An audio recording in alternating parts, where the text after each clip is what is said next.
Hi, I'm Nathan Fox. I'm chair of the MFA Visual Narrative Program at the School of Visual Arts, as well as co-creator and artist on the Weatherman series through Image Comics. And you are watching The Experience.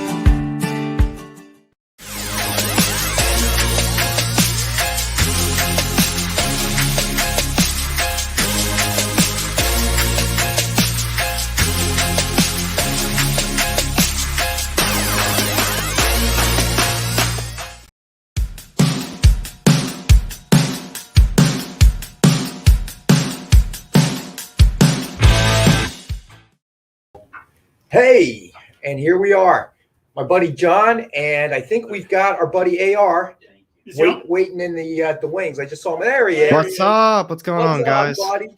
How you doing today? I'm going to be the first one to make the announcement that looks like AR may be moving back into the area. So, Really? and I promised that the cheesesteaks and the beer would be on you when he got back. Absolutely, bro. Let us know. Seriously, that's a shoot. Get a hold See of what us I if did you're there, gonna AR? be here. I said it was going to be on me, but you see now John wasn't here with us on Tuesday, and that's He what works- you get. I love Rex, but he works in the comic book industry. These people make tens of dollars a week if they're like, trust me, I'm happy to pick up the cheesesteak and beer. I'm happy to. Especially if I'm excited to come back. You got to find out your bonus. certificate? So AR's talking about moving back, and I think Cool. you said Allentown, right? Which is where your Allentown family's area. Yeah, that's where my whole So- family's from. Well, we'll have to definitely put something together. Road Absolutely. trip or whatever. Man. I think that might be the time. I think you said close to the end of the year-ish, like that kind of time frame. Yeah, so initially I thought it was going to be like June, July. But now at the very earliest, it could be, I think December 21st is when we might be Wow. coming back. Yeah, big, That's like around the time I big drink beer, difference. so that's cool. Yeah. What time is it? It's 6:03. This is about the time you drink beer too. That's the time I drink Yeah. beer. You really think this is soda in here? At 6:04, it'll still be time for you to drink beer. But you know what? Maybe that's when we do our remote at the brewery. Absolutely, at the brewery. That would be Yeah, cool. That would. We've been juggling this one idea around, and we're trying to make it happen. So that might be a perfect reason to do it. And we've already got Dave Cerrone in the house. What's going on, Dave? What's up, Dave? Thanks for joining us, brother.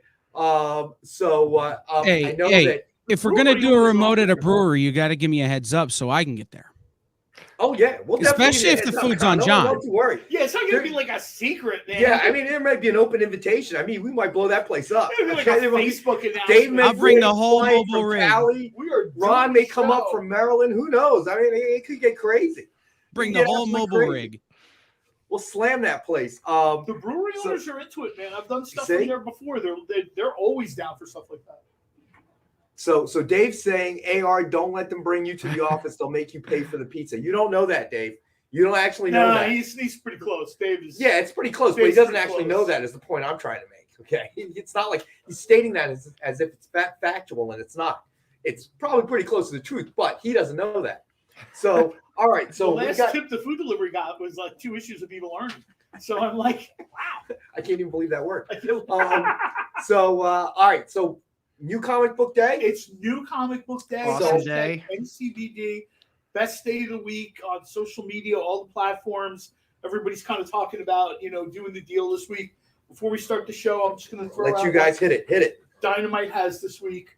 Army of Darkness, 1979. Awesome issue. Huge mark for these books that are like set in a different time period. I love this stuff, man. Army of Darkness, and there's some multiple covers, but the only cover that really matters is the Stray Dog cover. I love this cover to death, man. We have others. They're, of course, very good. Stray Dog cover. We had a Stray Dog Red Sonja cover last week. Well, Go what was the find that analogy stuff. you made? All dogs go to heaven, and It's like Don. It's like a Don Bluth sort of, almost like H.P. Lovecraft. Well, You know what? I don't want to say too much. Let people read Stray Yes. Dogs. AR, well, since I'm done, AR will give people a heads up on Stray Dogs. All I'm going to say is you should read that. And that's all I'm going to say. I talk about it constantly. I think people, if they tune into my show, even though the series is wrapped up, I still talk about it constantly. Yeah. It's phenomenal.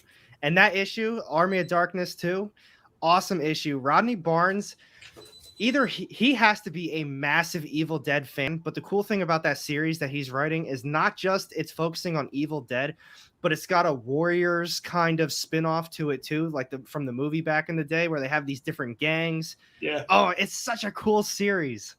The storytelling is very retro, and I mean that like in the best possible way. I know sometimes people in comic chats will call something retro or mid. They don't mean it. I mean that in the best possible way, man. When they do show, we've had Vampirella, we've had Army of Darkness set in different eras or whatever. The entire Betty Page run essentially runs in the 1950s. I love that stuff because we've got, not to slam anybody, but we've got a million stories being told now. You know what I mean? I'm all for stuff told in the future. Like I was a big mark for Legion of Superheroes when I was a kid. I love that, man. It's 1,000 years in the future. It blew my mind. And I love stuff from the past. You know what I mean? I'm different eras or whatever. Speaking of kind of different, not eras, but different versions, Vampyverse #2 is out this week. And, if you've read Sonyaversal, if you've seen Dynamite's Altered States, Dynamite comes to play in that alternate reality, parallel world vibe of storytelling. Nice trade undress cover we have for these two. Like almost everything gets these covers now, and I'm super happy. My guess would be, and I was asked this question as I was co-hosting a comics channel on Facebook, and I got asked this question like I guess Sunday night. No, I don't know for a fact, but I would assume that based on Sonyaversal and based on Vampyverse's success, it's not beyond the realm of possibility that you could see another character, sort of, different versions of that character. Right. We had Elvira's sort of time travel. We've had Red Sonja's sort of time travel. This is a little bit different. It's not impossible that, one of the other characters, finds himself in a different era. Right. And the big one I sort of not at all even subtly push Nick on is like Panther 1979. When have you ever subtly pushed anyone? I just think between the boots and I'd buy that book with no problem. So Dave has a comment here, something I Sure. didn't know. You guys might know something about it. He said, Dave is saying New Comic Book Day is chaos today because of Diamond Penguin distribution problems. Yeah, it is not. I was going to get into that. I didn't know maybe AR wanted to talk about that. You know what? Let me just finish this, and then we'll get into that a little bit. Last book we have this week, new James Bond out called Himeros. Great. Francisco Francavilla cover. Thankfully, we have one that I'll take home. That is trade undressed. Right now, Bond is, it's in the theater. This is it. And I'll tell you this. Bond comes and goes in the theater every couple of years. If you're a Bond fan, that's a long wait. Because even if you do a rewatch of some of your favorite movies, that takes, a weekend? Yeah. And now you've got like 2 more years before they get in the saddle. This is even before the pandemic sort of put everybody in neutral. And I've said this to every James Bond fan I know. The work Dynamite's done over the last 7-8 years maybe for James Bond is as good or better than any movie that you're going to see, with the exception of Goldfinger. Goldfinger's the gold standard. But everything else is, there's been a lot of top talent that's worked on different James Bond stories. We've seen him from being old to being a naval ensign. I would absolutely recommend any Bond fans, you go to the movie, you're kind of all geared up. Well, if you're a Bond fan, it's definitely a title to pick up. Yeah. And we had Marcus jump in. Hey, Marcus, what's going on? Thanks for joining us tonight. He says, yes, damaged books from boxes they used. Yep. So it sounds like it was a big problem. I was not even aware of it. I don't even think that's it. Statement, but this is a thing that's kind of been like social media driven, particularly on Twitter. It just starts with the simple conversation of, hey, is anybody else dealing with this? Hashtag, NCBD. And the next thing you know, it's got like a zillion interactions. Right. And comic book retailers and collectors, people at stores. I mean, there are people posting photos at stores. Like, these are the books that came in. Wow. It's not the best new comic book day ever if you own a comic book store. Or, dealing with those headaches. It's a lot. I mean, you now all of a sudden you have to explain to someone, maybe they're a customer 2 years, 3 year, buddy of mine's 10 years with the same comic book store. He goes in, he picks up his books. Now all of a sudden, oh no. Well, I mean, it's not the retailer's fault. There's something they can do. No, but the retailer is the one that's put on the fire. Well, yes, because they're on the front lines. It's just like you're in a department store and they don't have the sweater I want. You yell at the salesperson. In 5XL in bright green. I'm yelling at the girl behind the counter. Can you wear that on Monday? Oh. So, what I mean? Ronald's in the house. Thank you, Ronald, for giving us proof of life. We're always concerned about you, buddy. So it's nice to know that you're there. His next thing is going to be a crime podcast when people start dropping. Where's off. Ronald? What happened to Ronald? What happened to Ronald? That's going to be on Thursdays. Dateline. So you see, Dave's happy too. I've heard all of that too. I mean, even my LCS, I know some of their books were damaged. I know for a fact their Kang the Conqueror 3's got a little damage because when I was walking up to the counter, mine had a little damage on it, and I was like, "Ooh, I'm gonna go, check to see if the other ones didn't have, that little mark on it." I'll tell you what, all of them on the shelf, is probably about 10, 12 of them. They were in way worse condition. So I was pretty happy with the one I had. But not just that. I mean, they didn't get from AWA, they didn't get their Telepath 2 today. So they got damaged books. Some of their other orders that they got, they never showed up. And that's just one shop. Imagine that happening, a couple other shops across in the country. Yeah. Yeah. And then across the country. I know my LCS back at home, it almost feels like every week they put a Facebook post up that says, like, Marvel's going to be delayed. Bear with us. They're either coming out later in the day on Wednesday, or make sure you stop in on Thursday for your new comic book day books. And that, I feel like it's been every week for them. It's possible. I mean, right now, I mean, you're dealing with supply chain issues, across every industry. So one of the biggest problems is just having enough truck drivers to get things from point A to point B. There's that. And I also think there's just what I call like the inexorable march of time, right? There's a digital option now. Like when I was in my 20s, my 30s, I've driven through snowstorms to get to my store. Right. I've walked to get to my store like a mile and a half. If even, my car wouldn't start. All right, whatever, I'll just walk. When you have a digital option, and even people in the industry talk about this, Amazon is working on a Kindle specific for magazines and comics. I get the email all the time because we're a big Amazon household. iPad is working on, Apple is working on a new sort of viewing platform, right? Once Amazon bought Comixology, that was sort of like the hammer coming down, like the starting gun, where, eventually they're talking about, look, printing comics is, it's a hassle in the best of times. Right. Which is why we're kind of saying to people, look, man, go out and support those local comic book stores as best you can. Shake the trees of those back issue like the bins first and Home buy Depot. stuff.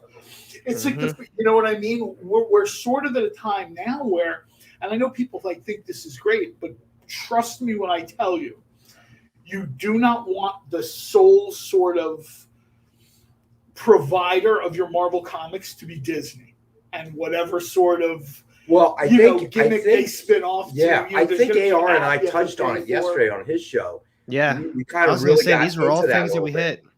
Yeah, in terms of what happened to your local hardware store after the Lowe's and the Home Depots, all of a sudden moved into town, and now if you're looking for a couple of bolts, you're going through 100,000 square foot of store. Home Labyrinth, isn't that what they call it on King of the Hill or something? Home Labyrinth. Yeah, I mean it's just crazy, and you pushed out the small hardware store. Can they do it cheaper? In most cases, they can.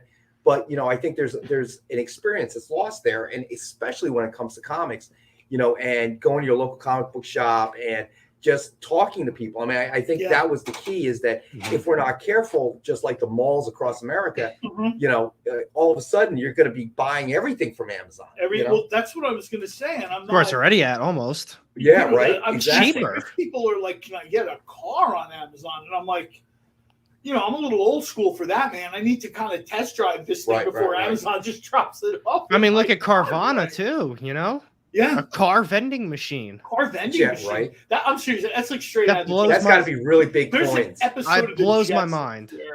How big are the coins that you have to use for that vending machine, though? I mean, it seems like a reasonable deal too. I mean, you have X amount of days. If you don't like it, return it. When my girlfriend was looking to trade her vehicle in, they gave a pretty reasonable amount of money. She didn't go through Carvana, but that's what kind of sparked like her interest in, trading in her vehicle, because it was a lot of money that they were offering. Right. So Dave jumped in and said his LCS ordered 50 Immortal Hulks and they got one. So obviously it's the supply chain issues. You know what? There's another store in Cleveland that reported that they were apologizing. Immortal Hulk right now, you know what I mean? They've taken Hulk in that book. They've taken Hulk to places I don't think people imagine. Right. That bulk. And this week was the Hulk last used one, to be right? very That's a big issue. And now it's super trippy, right? Anyone who reads the Hulk now, it's very much like an acid trip when you read that. Well, this is like the worst one, because this is the end of the series, so it's a big. It's the end of the series. You've got Alex Ross covers. That's not a book to not have. And there's a comic book store in Cleveland. It got reblogged onto my timeline for some reason. They got one issue. So I guess the moral of the story is take it easy on your local comic book shop. It's not their fault. Yeah. They're just the guys that you see, the guys that you face, but they're not the ones responsible. I'm sure that the worst possible reaction, and you look at it, and everybody's like, "Oh, you know what? I'm just going to buy this online." Right. And I'm like, I know. Exactly. Marvel Unlimited. Here's where I'm signing up. I'm thinking. It kind of bothers me too. This has nothing to do with like the shops, but it's kind of more on the distributor level again. The Venom issue, when Venom 35 came out, same ordeal now with the Immortal Hulk issue number 50. It's a $10 issue, so it's very thick. It's a square bound book, and it feels extremely cheap in your hands.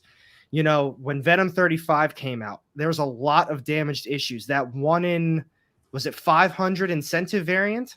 Everyone was posting about how all the shops got them damaged, basically because of how it was shipped, because they're made, it's still the regular paper like a comic book would be, but it's a square bound book. So all that pressure, it's breaking all the spines on them. Right.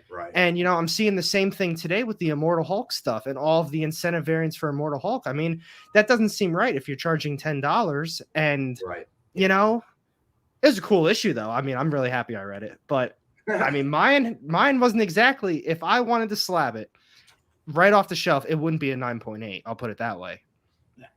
And I think if you're spending $10, I think it's a good point, though. I think it's sort of people are discussing it. We're discussing it. People are discussing it in different Facebook groups and Twitter chats or whatever.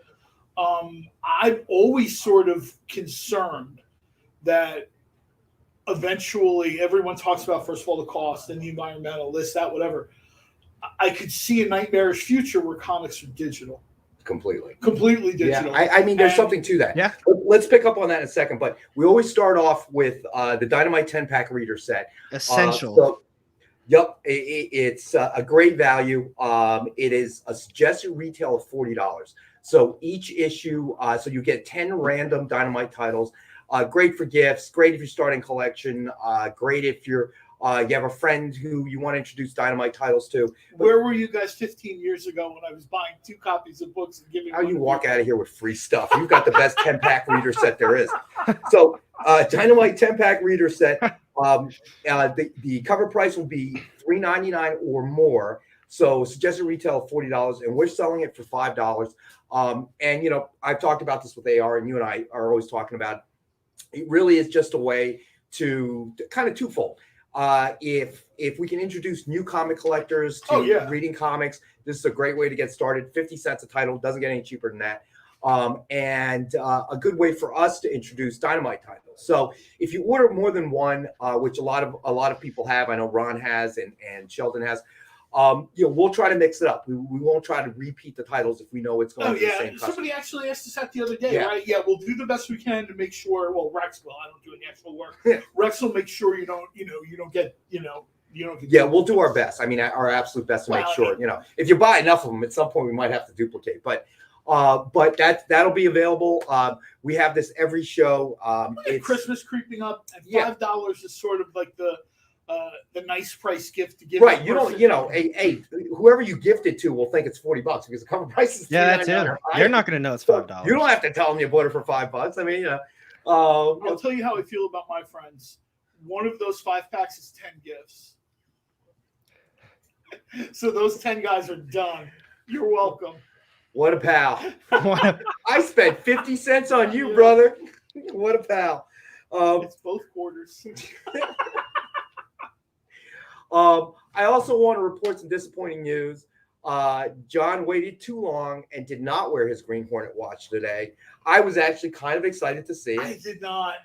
But John, the one job that he had before coming on air was to wear his Green Hornet watch, and he fell down on the job. It did not get accomplished. Total strikeout there, buddy. You know what? It got even worse. I think his wife sold it online already. My wife has a great watch store. Where's my stuff? I've got the same 6 watches in a box. When she drives up in the Ferrari, you got to start asking questions, John. Okay, like, hun, no, I mean, the truth is the watch is good, but it's a prototype. It's made by somebody. And I contacted them after we had the conversation the other day, and he's not doing that anymore. So now I have to find yours was such a big pain. He's like, I'm never doing one of these. No, he got married. He's going to have a kid, and he just doesn't have time to sit in the shed. Hey, John, he just hates Green Hornet. That's all it is. No, actually, that guy is a Red Sonja fan. He's like an old school, like I sent him when he was doing my watch. I brought him a whole bunch of Warren Red Sonja mags. I had duplicates and triplicates of from going to cons and stuff like that. Right. And I'm like, dude, I really appreciate you doing this watch because he jumped me ahead of all the other customers he had. Nice. And he's a super nice guy, but I get it, man. The guy's got a full-time job, wife, kid. He just doesn't have that time to be, making you a specialized. If you've ever seen any watchmaking done, there's a reason Dr. Manhattan is the way he is. You know what I mean? No. Believe me. No. I can certainly appreciate that. So, all right. So, now that we got Ron to join us, how about we start with a remark? Oh, wait a minute. I can probably buy Dynamite watches at Dynamic Force's website, right? They've got to be there. As soon as you hook us up with a watch guy, yeah. Might be 6 to 8 months to development. So, but yeah, sure, we could do that. What do you want? Let's do the Hulk. What do you think? I was going to say we're just talking about the Hulk. Yes, so we might as well. Good segue. We're just talking about the Hulk. I mean, this is a character that's been around forever, and I don't think he ever reached that level of, his movie was not as successful. He didn't become all 3 versions. They kept taking swings at that movie, and they were awful. Finally, they got it right in The Avengers. He's a character that his regular version, I would have to say, the other versions of him are always more popular. The Maestro is more popular. Right. We had the Planet Hulk tape. Nope, the big green dumb Hulk is like the least popular version of that character now. So Ron says he heard John and Rex have some comic books for sale. No, we sold them all, Ronald. You must have been unconscious. Your wife must have zapped you and you lost concept of time. So here we go. So we have Indestructible Hulk #1, blank cover signed by Mark Waid in green and remarked by Ken Hazer with the color Maestro sketch. I was going to say, I think that's Maestro. $119.62. And we have it tonight for $62 for 1962, the year the Hulk first appeared. That's Mark Waid's signature. Not the easiest thing to get. Of course, it's a Ken Hazer signature and remark. And I love the Maestro sketch. I mean, there's such detail in it. Like I said, the Maestro is sort of, like of all the versions of the Hulk, the Maestro is probably my favorite version. Maestro's cool. Kept him around. I mean, long after that sort of Peter David era ended, he keeps showing up. He keeps coming back. There's been some comments about we'd sure like to see the Maestro in season 2 of What If. Right. And I don't think that's particularly, I mean, we don't have any inside knowledge, but I don't think that's beyond What If. They're sort of giving you new versions of characters. Well, we'll have inside knowledge as soon as they decide to leak it. We get the scoop by like 90 seconds on the strategic leak that they always have. So it's Google Alerts, folks. Just sign up for them. yeah, right? Everybody can be AR for a day, man. Just sign up for Google Alerts. Well, everybody can be Rex and John for a day. AR actually goes in depth. So, That's true. you know, I attempt to go in depth. So, all right. So let's do a signed book next. I'm very much a one-dimensional character. All right. Let's do Hawkeye versus Deadpool #1, signed by Deadpool co-creator Fabian Nicieza. And we have this one available for $29.99. Cool. The Deadpool character, obviously, always, you know, a fan favorite. This is a James Harren cover. James Harren is one of these guys that's sort of, you know, he's like understated. You know what I mean? He's not, you know, like if you look at a Joe Bennett cover, you're like, okay, yeah, I got it. You know what I mean? You have these cover artists that are, you know, James Harren is like a successful cover artist without it being in your face, which I think is an attribute to his skill. You know what I mean? Right. Because it's hard. You know, you sit in the publisher's office. I mean, they want like an over-the-top cover. Everybody wants one. No, exactly. So we have a statue tonight, another Red Sonja statue that will show later, you know, a little bit later. And when we come back at the top of the hour at 7, AR and I ran a contest when you weren't here. And it was a new person taking over from you. It was 100 Green Hornet books. Okay, no, I'm kidding. But we ran a contest, so we'll have AR running through the randomizer. I guess when we get to close to 7 o'clock, when we come back from the second break, and pick a winner. And I have the book right here, and it is a premium limited edition variant cover. And hey, this one's mine. What are you doing? No, take your hands off that. That's a prize. And now I will run a randomizer for chats that people on his show yesterday. Now I actually did the randomizer after the stream last night. Oh, you did it already. So you already know the winner. I put the winner in the private chat for us, so you could see it too. Gotcha. But yeah, I figured since all of the comments were right there already, I just ran it right then and there. Makes sense. So we'll announce that at the right before the break, the second break. The second break, so 6:58 or whatever it is. Yeah. All right. So, but we got to go to break. So, Kyle, if you take us out to break, we'll be right back.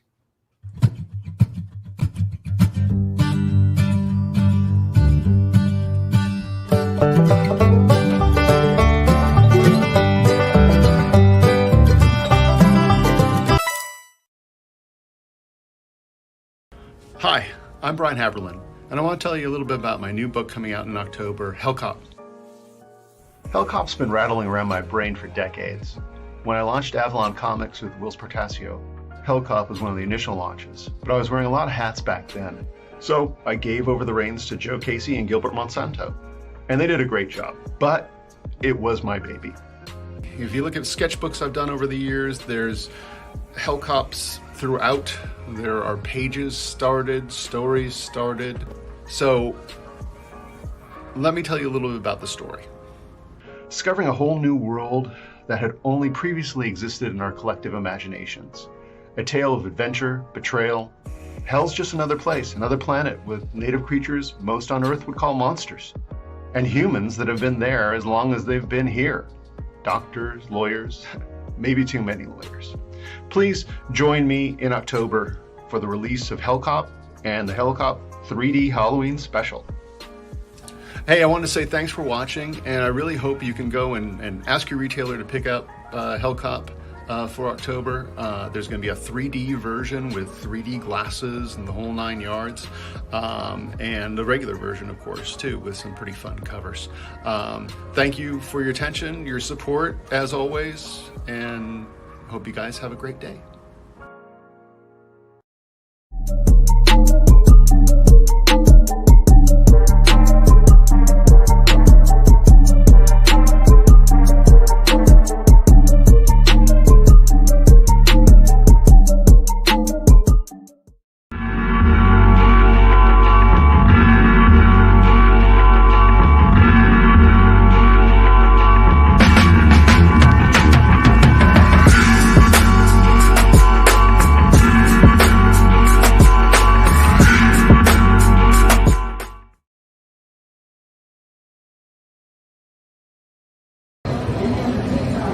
I'm Thomas Munn with Blue Juice Comics, and you're watching The Experience.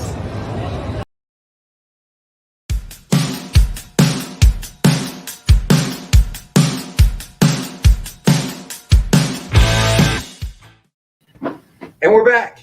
I'm here plotting the next 3 years of Dynamite Comics.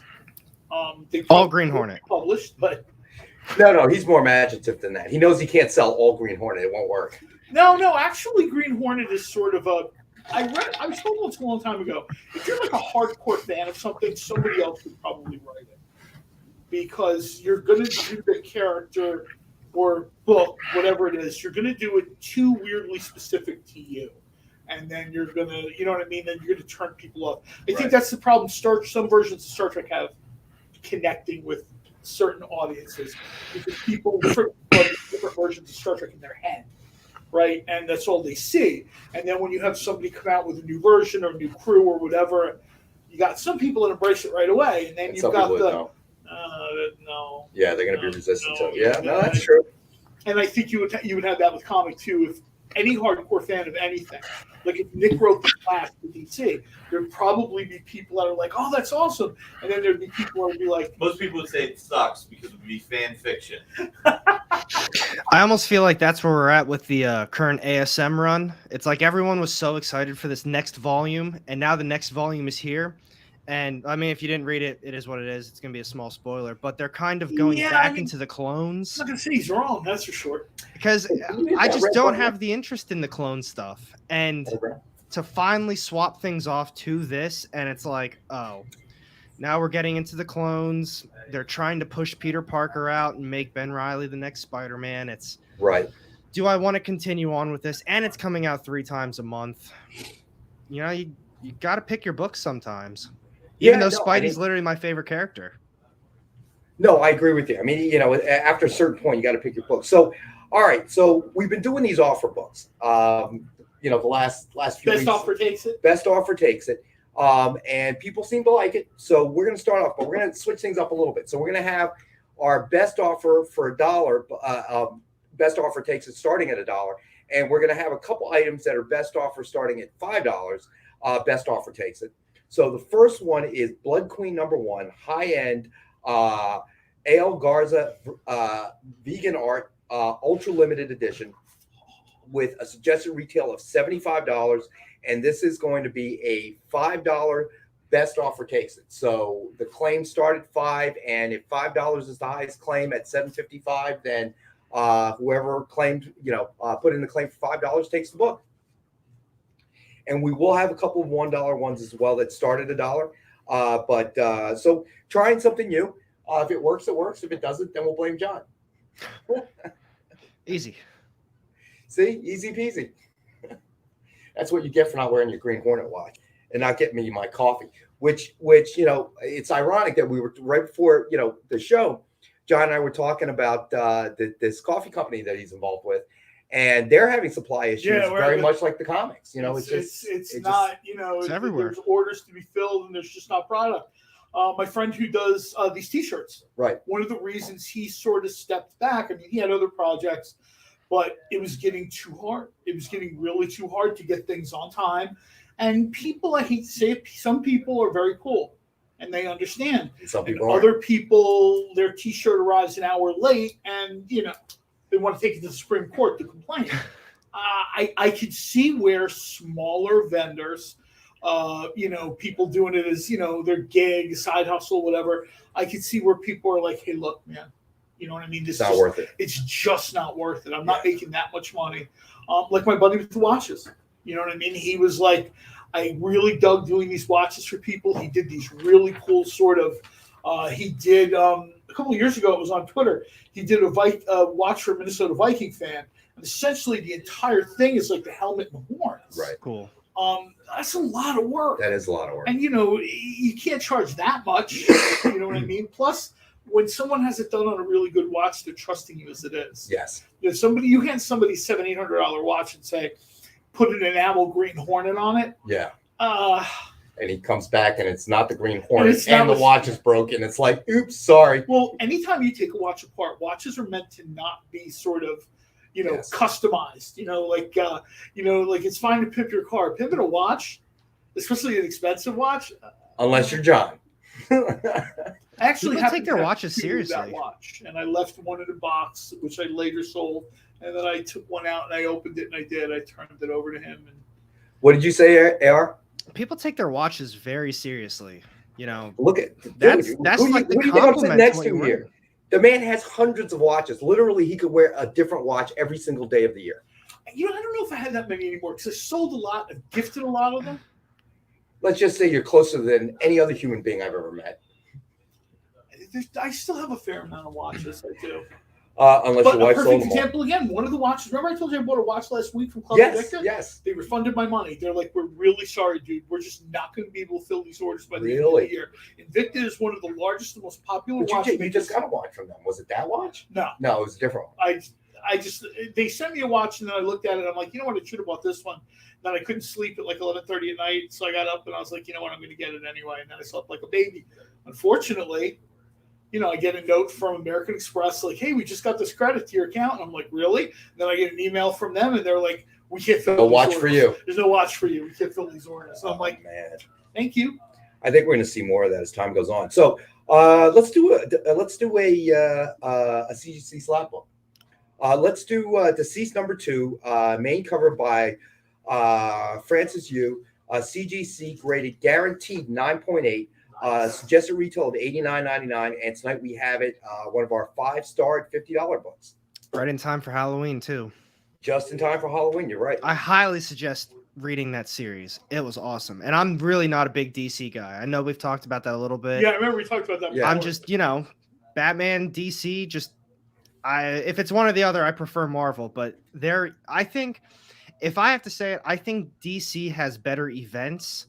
And then Marvel has better ongoing stories. Just my opinion, but DC usually kills it We on kind the of talked events. a little bit about this. You No, mentioned I something agree about that. 100%. Yeah. I think that DC has trouble getting you, other than Batman. You know, I got to give them credit. They're selling a zillion copies of Batman a week, whatever. But He's really underexposed. But I think they have trouble telling an ongoing story within some of their top books if it's not like an omniversal crisis where I think they have trouble. I really do, and it's weird because you'd think they've been around for like 80 years. You guys should kind of have this down by now. But I love Green Lantern. I pick up a copy of Green Lantern periodically, and I'm like, this just isn't very interesting to read. It's almost like you printed this because you had to. Right. And of course, we've had great eras of Green Lantern runs, Jeff Johns and stuff like that. But again, if they're not doing a Spectrum War or something, it's well, I think they've kind of maybe have gotten to a point where they can get a little bit complacent, and that's sort of happening. So, hey, Lefty has joined us tonight. DC has better stories. Marvel has better characters. That's the way it was for me growing up. You could probably make that argument. I can agree with that. I mean, well, the first version of anything isn't always the best, right? Right. Sometimes it is, but in most cases it isn't. There's improvement, right? So you had DC rolled out all their characters. And then you get to like the Silver Age, and they've already been 15, 20 years. Yeah. Superman, Batman, The Flash, whatever. And then, Lee and Kirby come around, and they're like, do we really just want to do more of this? Now, I guess in Kirby's case, you could make the argument that he did because Fantastic Four is basically Challengers of the Unknown. Right. But, for the most part, no. They decided to, you start grabbing guys like Ditko and whatever, and then, you start getting these, in your mind, go back to the 60s and look at Spider-Man and Doctor Strange done by Steve Ditko. There's nothing like that on the shelves. You've got like the EC horror books, which are their own sort of art style, but even those had begun to kind of dry up by the 60s. And then you had the world of DC. When you pull a book like Strange Tales, you're like, whoa, I had not seen this before. So, all right. So what do we want to do next, guys? John, you pick one. Well, you know what? Why don't what have everybody been talking about the last 3-4 days? Guardians of the Galaxy Volume 3. People calling it As Guardians of the Galaxy. I actually think that's a clever name, but I don't think they're going to be going with that. I think we've had Will Poulter cast as Warlock. Yes, that was just announced yesterday. I think that sent a ton of people scurrying into ago. back issue bits. Yes, I would agree with that. And this brings up a point, not to be I told you so, but this will bring up the point we've made on this show and other shows before. If there's back issues that you want, pick them up before the movie comes out. Pick them up before the actors are cast. Yep. Pick them up before Disney Plus is like, here's Agents of Wakanda. Get the stuff now, because I guarantee you, once it hits the screen, all those back issue prices go up. Well, significantly go up. Yeah, AR and I were talking about that. I mean, that's one of the things is as soon as a TV series comes out, a movie comes out, okay, all of a sudden, people that may not normally buy comics on a regular basis may not have, a pull list that they go to every Wednesday. All of a sudden, now they're looking for issues. Even a lower tier character and characters, and I don't mean this to be critical. I'm just comparing them to like Iron Man or Thor. Lower tier characters like Cloak and Dagger, right? They had a show, and some of their appearances kind of sort of, the value went up a little bit, and then all of a sudden they were on Hulu. And there's talk about Hulu might do Young Avengers, and Cloak and Dagger might be tied into that.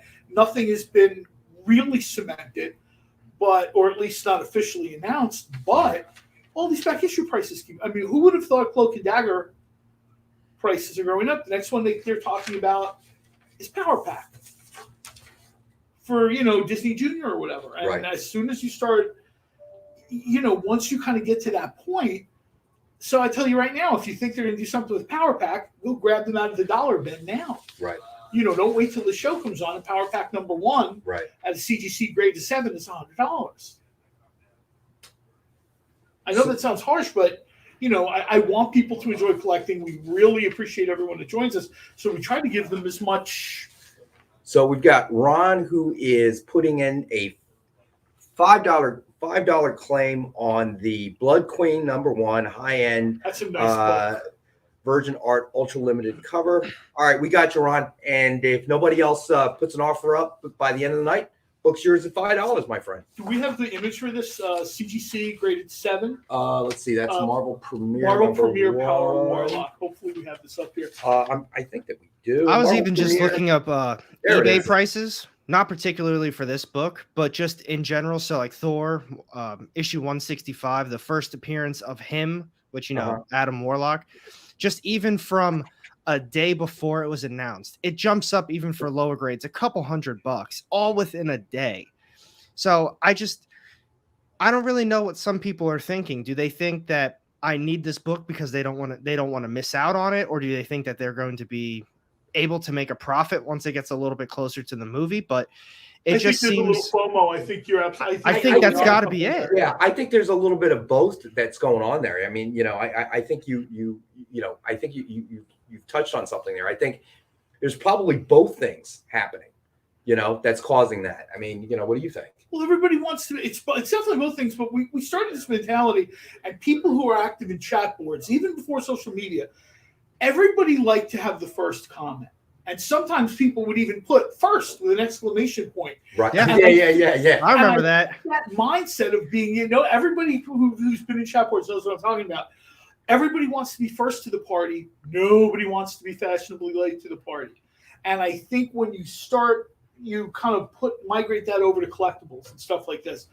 And that's a little bit of what I just said. You really don't want to be late to the party, because next year, these Warlock books will be more money. So, I mean, this like spoiler alert. Next year, these Warlock books will be more money. There'll be more money here, and there'll be significantly more money as we continue to normalize cons and shows and stuff like that. So if you think, that you might be interested in this book, they just cast the actor. They announced it Monday. I think it was it yesterday? Monday? No, maybe it was Monday. I think it was Monday. Literally Monday night they announced that this actor, Will Poulter, and you can Google him. He's been in a ton of stuff. He's one of those character actors that you just every year see him. Something. Yeah, you see him, you're like, oh, I know this guy. I know. Yeah. Every year he's in something. But you know what I mean? Yeah. So before, it's like the rising tide floats all the boats. Eventually, things with Warlock, Adam Warlock, and the Infinity Watch. I regularly see those books in dollar bins. Other people, I think Robbie mentioned it. AR might have seen it too. I'm seeing these things in dollar bins, and I guarantee you, a smart retailer is pulling Adam Warlock and the Infinity Oh, Watch absolutely. out of dollar bins. Probably. Absolutely. But also, okay, so Marvel Premiere #1, CGC graded 7.0, and it's actually 450. I know that the These are real graphic nice copies. says 495, but we actually have it tonight for 450. Rex, you're gonna want to check with Amy on that price, buddy. Sorry, I guess not. It is 495. So that's what happens when you have last minute changes. Okay. So I'm incorrect. It is 495. Do So I have to replace you with Amy like I you can replaced? replace me anytime you You know want. what? buddy. I did that on Give me a Friday. We cheesesteak did and a that beer. with Nick. Give me Oh, we're a not cheesesteak starting and that a beer. already. Nick I'm messed doing it. up I'm when we hungry went to this break night. and Amy was here, and suddenly the ratings So, are much higher. Yeah, no doubt, right? No doubt. Were there any other changes that I'm not aware of? Marvel Spotlights. I don't care. We're just gonna give everything away. Everything starts at $1. Can you imagine? Oh, They that would would be just awesome. they would just be static. No, there would be nothing but endless chats, like a pinball machine. Why So don't we do all the Warlock books? let's do all the Because we're Warlock books. talking Sure, about the character anyway. sure, let's do it. So Why don't even we- comics Oh, aside, if you want to just put up one, like one image after another for the Warlock books. We'll just kind of talk about them. So all Aaron, right, where so are you on Adam Warlock as not so much a character, but as a property? for what do you mean for Well, property? I mean, is that really something they want to do in a movie? I mean, I know they're going to do it, but I'm always wondering, like Eternals, have they gone one step too far? I don't know. I mean, even just like specking, they basically were hitting on that at the end of Guardians of the Galaxy 2. We had an idea that Adam Warlock was coming. The problem is, if you've read the Infinity Gauntlet, Adam Warlock played a pretty big part in that, and he obviously wasn't in the movie at all. So a lot of us were thinking, oh, well, they're hitting at it at the end of the movie. They probably are going to introduce him at some point, and maybe that's going to be a big key player turning point in Infinity War Endgame. Never happened. You just didn't. Yeah, so at this point, I mean, I have faith in James Gunn. It's going to be awesome. It's the same thing that's been bothering me too. It's, everyone talked a whole bunch of crap when Chris Pratt got picked for Star-Lord. Everyone said, why him? Like, what? And he killed it. Now everyone's doing the same exact thing for this kid. They're saying that's a horrible choice. Why would you pick him? It's the Michael Keaton syndrome. Yeah, James Gunn hasn't been wrong. Let him do his thing. He's a great actor too. He'll surprise everybody. I think the problem is he's always professional actors. I don't care who you are. Yeah. I mean, this is how he or she makes their living. Well, I think that he's been, I don't want to say typecast, but sort of as the kind of, bullyish kind of character in a lot of the roles that he plays. Yeah. He's been a goofball. So but he's such a recognizable face. And actually they're not the Ryan Reynolds, the Tom Cruises, that vault to the top, but they're somebody that you could pick them out in the street. You could, you see him and you're like, I remember him in such and such movie. So I think he's going to surprise. I think that's a good point. Marvel has done way more right than wrong. Marvel's track record.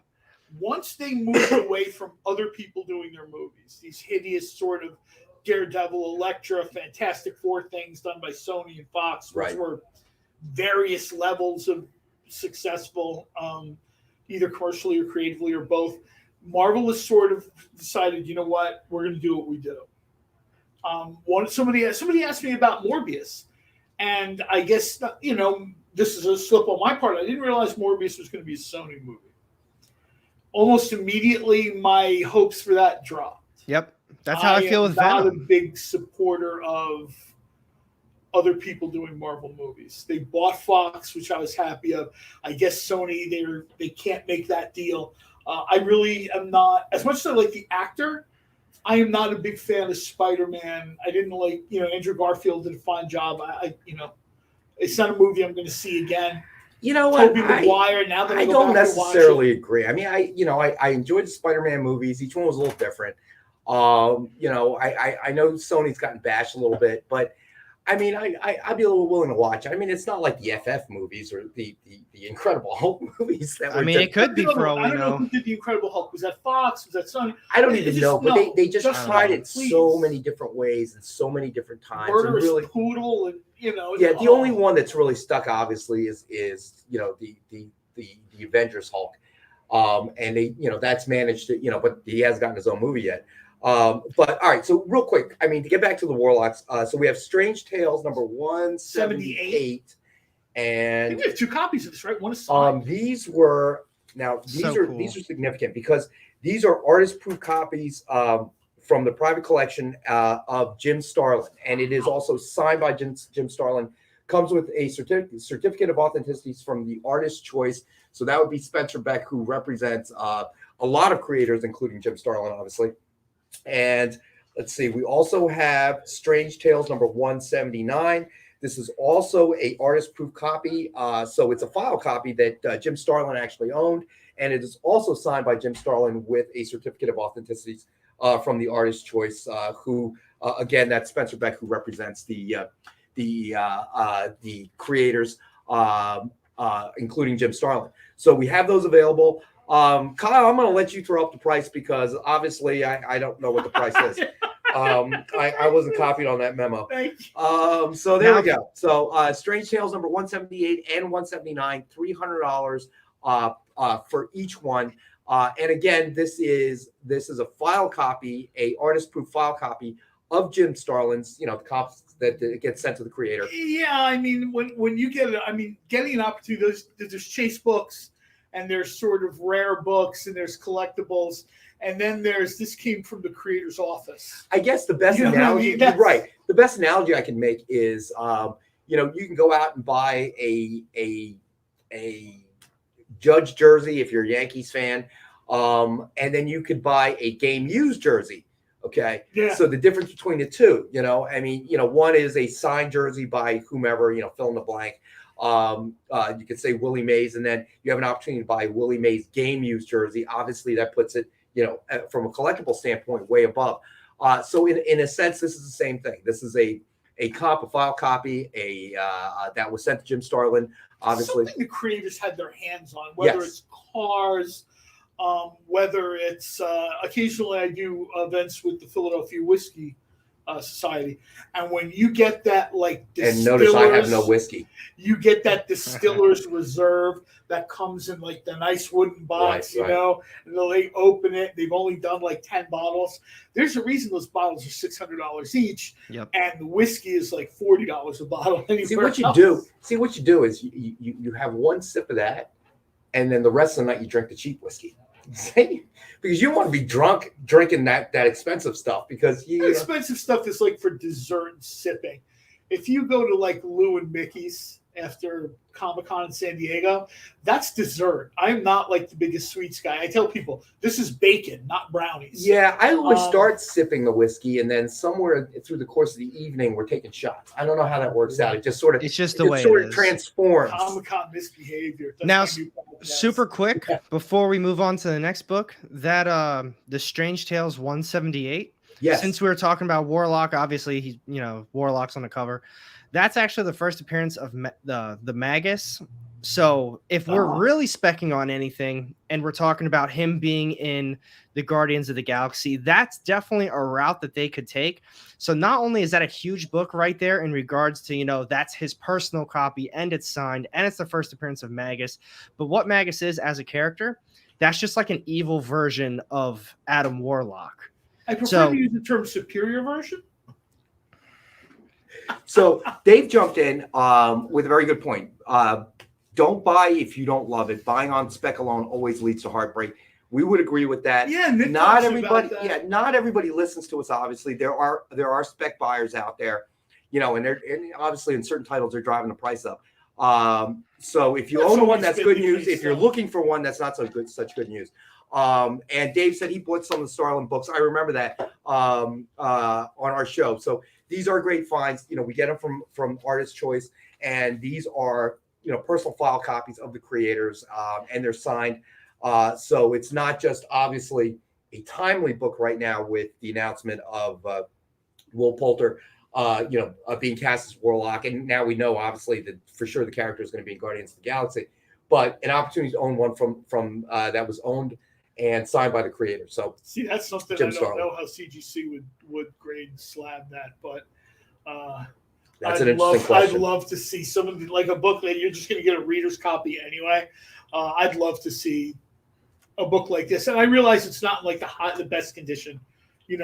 Creators just tend to put these things in a bag and a board in the store. They get so many. Because they get so many. I mean, but I could easily see getting some of these books pressed and cleaned and slabbed because you've got the certificate to let people know. Right.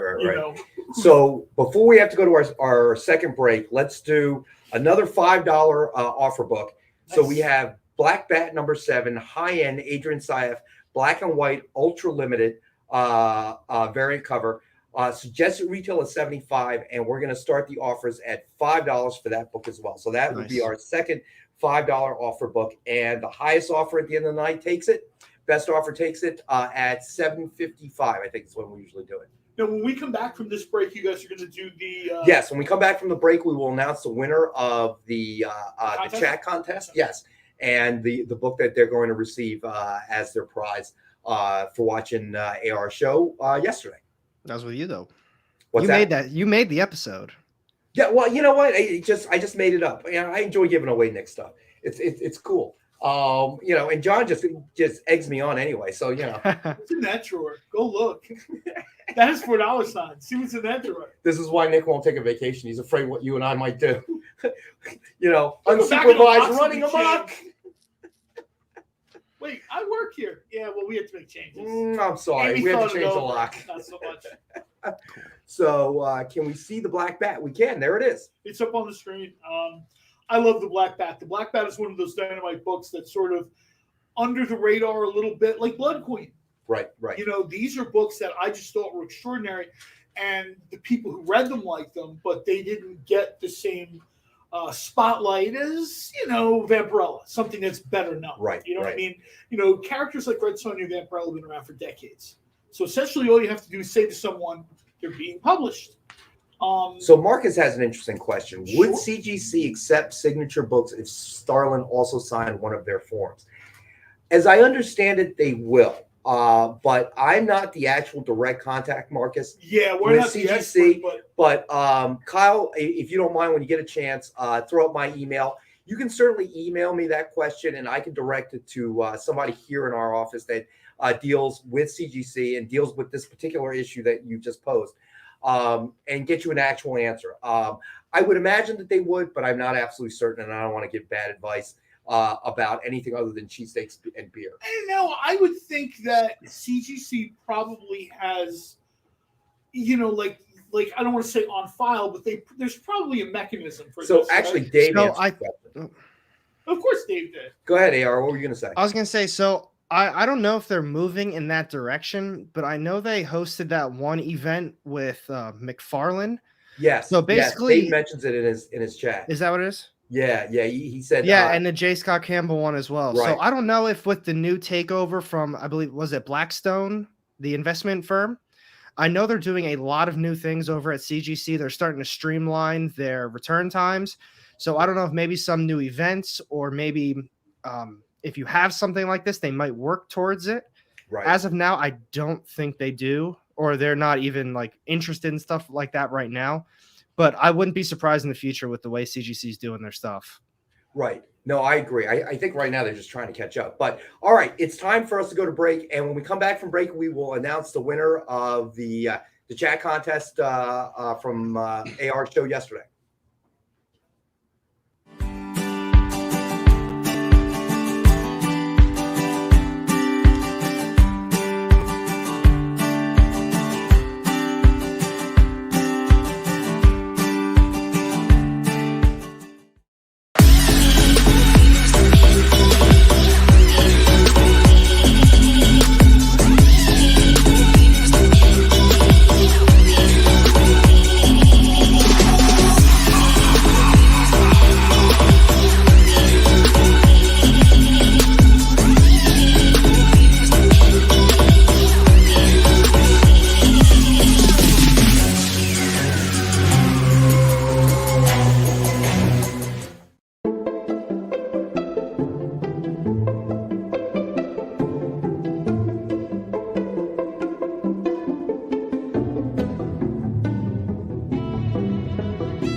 There's something for every imagination at your local comic shop.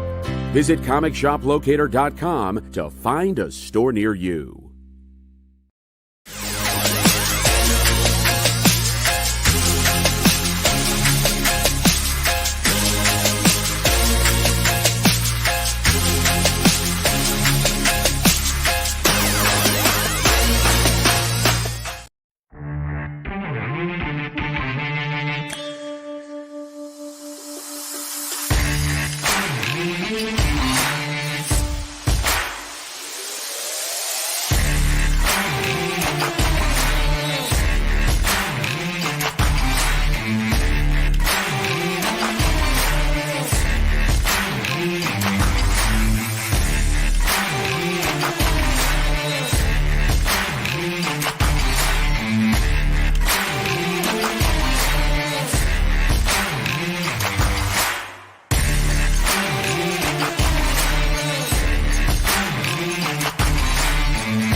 Hey, I'm Garrett Gunn. You might know me from Good Boy, Warhorns, Franklin and Ghost, and you're watching The Experience.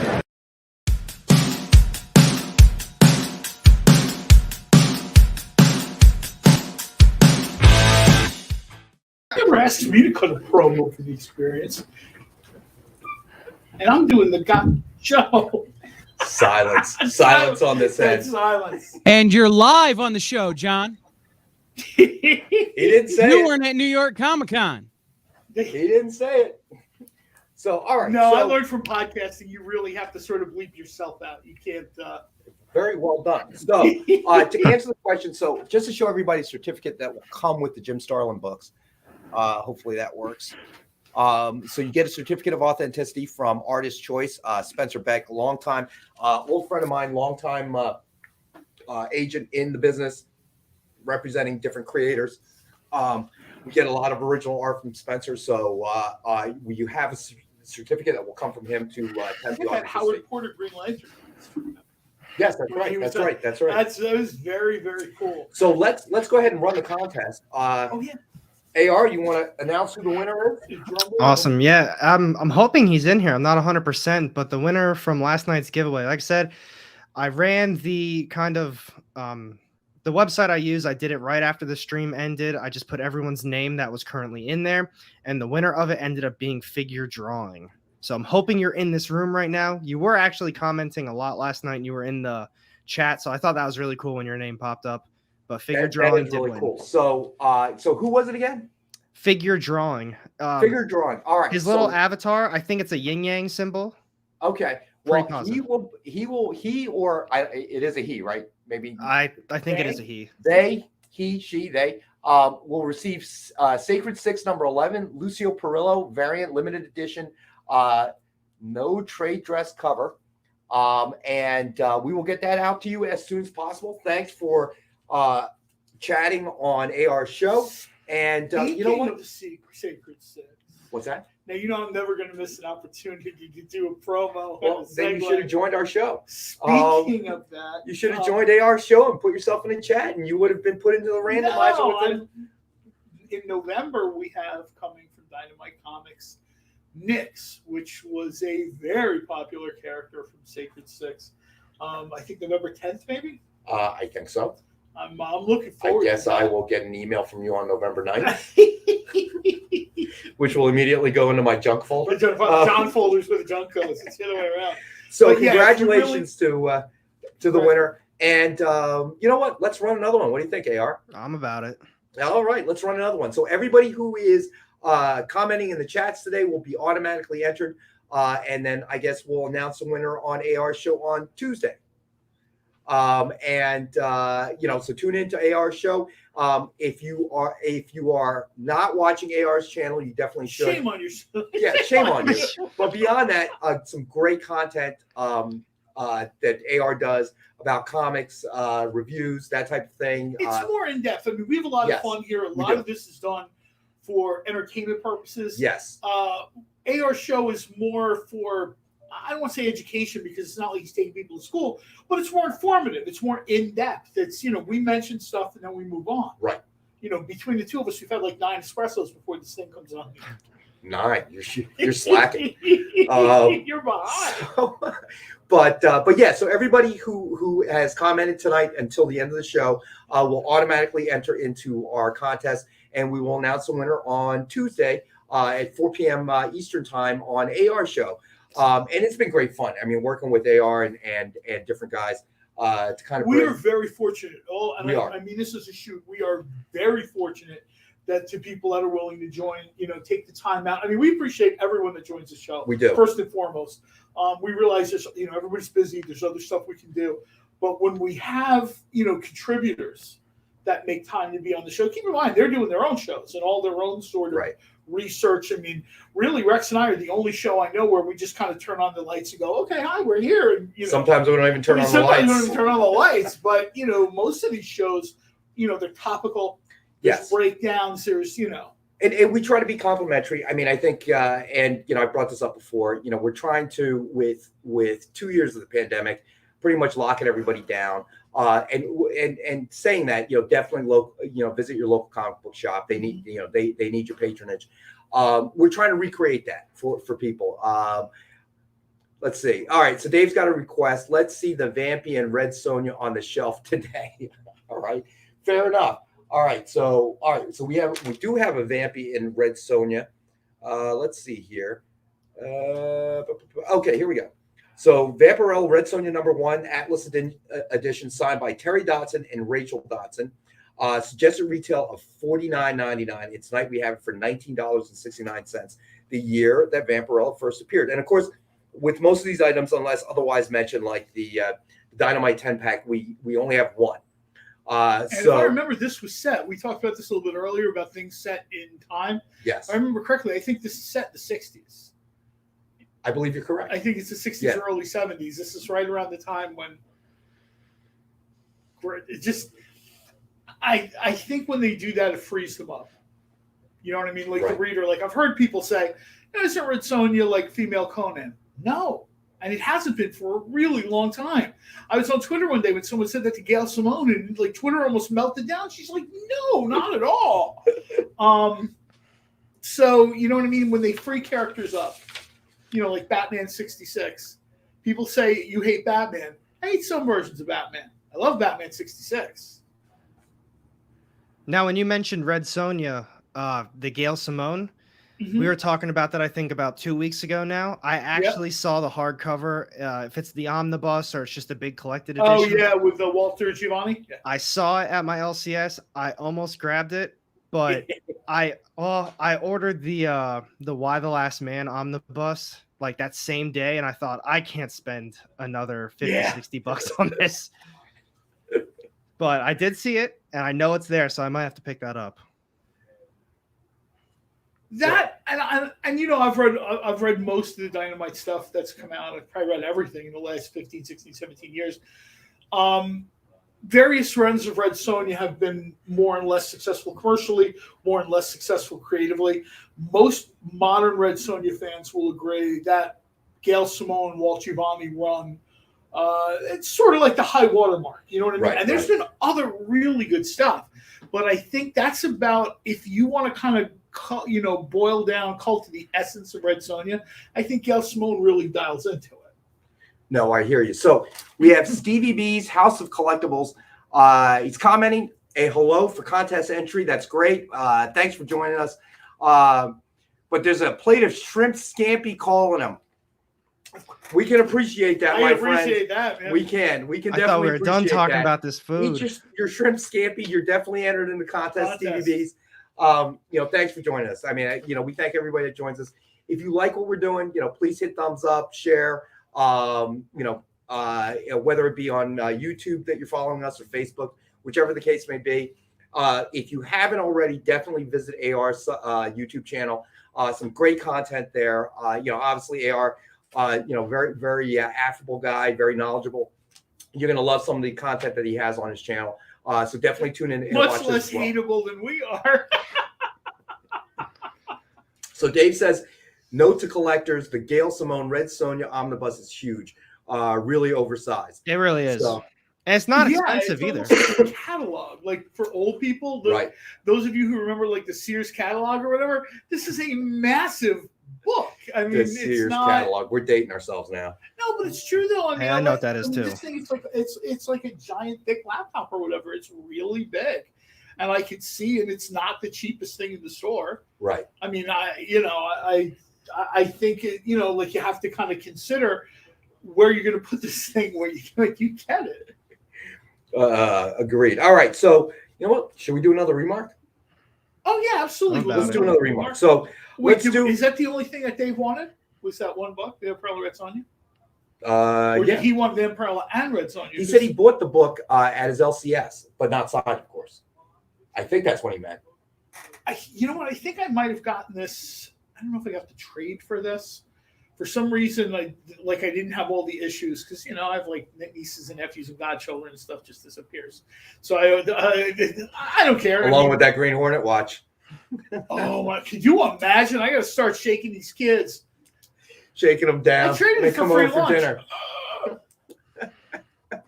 So all right, so let's do Harley and Ivy meet Betty and Veronica. #1, blank cover signed and remarked by Ken Hazer with a color Harley and Ivy sketch. Suggested retail of $149.99, but we got a Ronald special. It's one of our 5-star at $50 books. Amanda Connor just did amazing.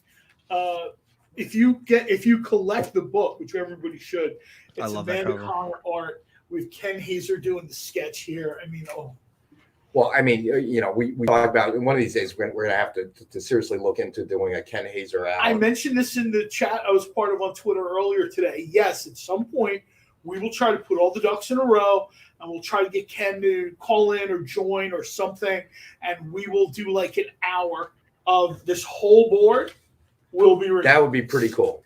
That would be But very, he very probably cool. needs time to do the Green Hornet and Cato remark that's been requested. No Green Hornet or Cato.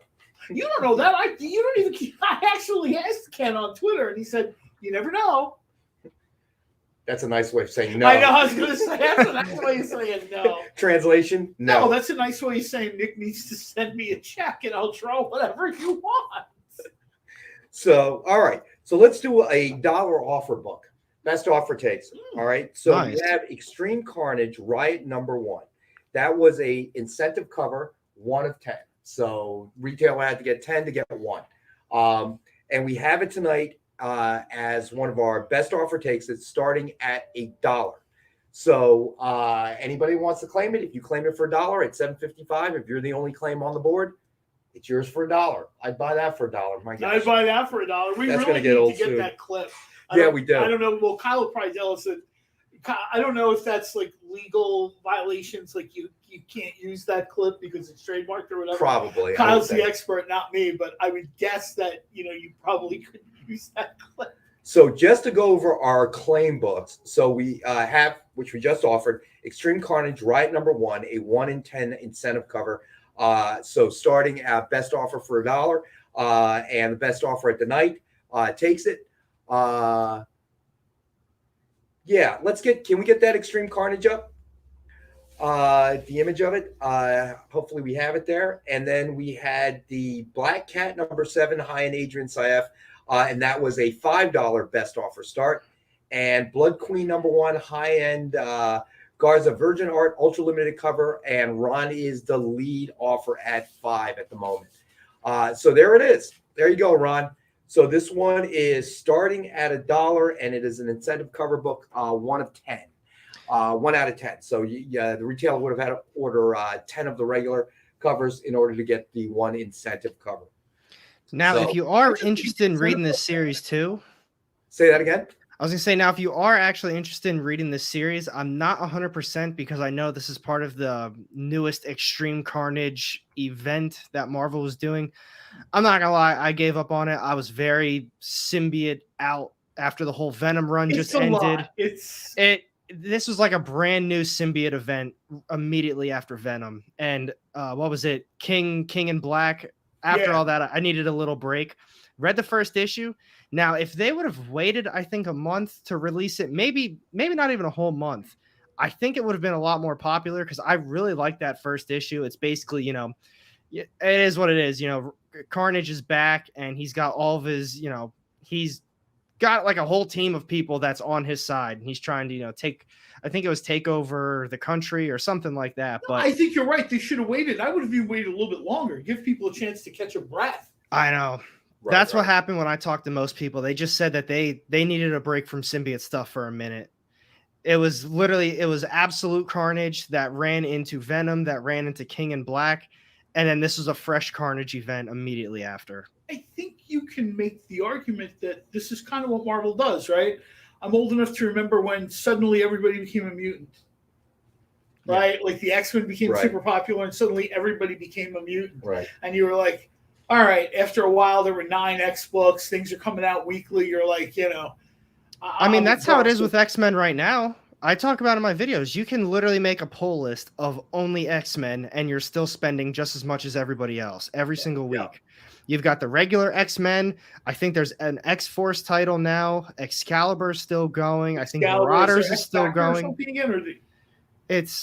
They have an insane amount of books, and a lot of times they're all coming out in the same week too, and they all kind of need to be read together to really understand the story. Right. That's the worst part. It could be a lot. Then we got Inhumans. Remember that? Like 2000, 2002, suddenly everything was Inhumans. So Ron had a question. What was the other $5 book? The other $5 book was the Black Bat #7 high-end Adrian Saif black and white ultra limited cover. That is a beautiful cover. Yeah, line art's not for everybody, but I know you and I are big fans. Yeah, we are. I mean, it's not for everybody. There are people that like the whole package. There are people that really enjoy. I mean, we've got people that buy original art and they like the blue pencil stuff. Right. Everybody falls on a different part of the graph for collecting. Right. Agreed. I think I've had people say that. I had someone say to me that they thought there was too much color in a Ken Hazer remark, and I'm like, okay. I mean, I don't know if I've ever heard that as a crit. I don't think even a criticism, but more like a critique. Right. Like, you know what? I probably wouldn't buy that cover because I think it was like Punchline. So in all fairness, this is a pretty colorful character to begin with. Right. And I kind of got it a little bit because my favorite Ken Hazer thing is probably Alien. So Ron's going to bid, or Ron's going to put a $5 claim in for Black Bat. Cool. Got you down, Ron. That's a good way to make sure I don't take that home. That security. So eventually the comics will have big tags like the shoplifter tag. Yes, and an alarm will suddenly go off and the ink pack will explode when you try to get in your car. So next book up, let's do the Infinity Gauntlet #1 signed by Thanos creator Jim Starlin. So just a retail of $39.99, and really his signature is so hard to get. So we've got the one available tonight for $39.99. Somebody said Starlin is almost like the Stanley. So, all right. So we got Lefty in on the action. So Lefty is making a claim for $6 on the Black Bat. Yeah. Okay. So I got Lefty down, and Lefty's going to start things off for the Riot cover at $2. Nice. Let's see here. So Lefty, $2. Gotcha, buddy. All right, so we got you both down there. And again, the best offer at $7.55 tonight takes it. Ron's back at the Black Bat at $10. All right. $10. So that Black Bat book is.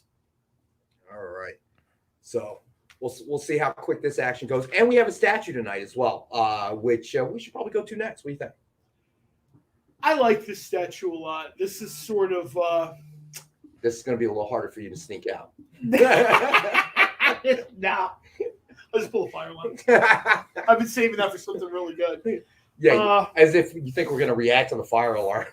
So, all right, tonight, because we had a statue on last week, I guess. Oh, we yeah. did, and that was a woman, the Women of Dynamite statue. Right, the Women of Dynamite statue. So tonight we have a Frank Thorne Red Sonja 45th anniversary collector statue, Berserker edition.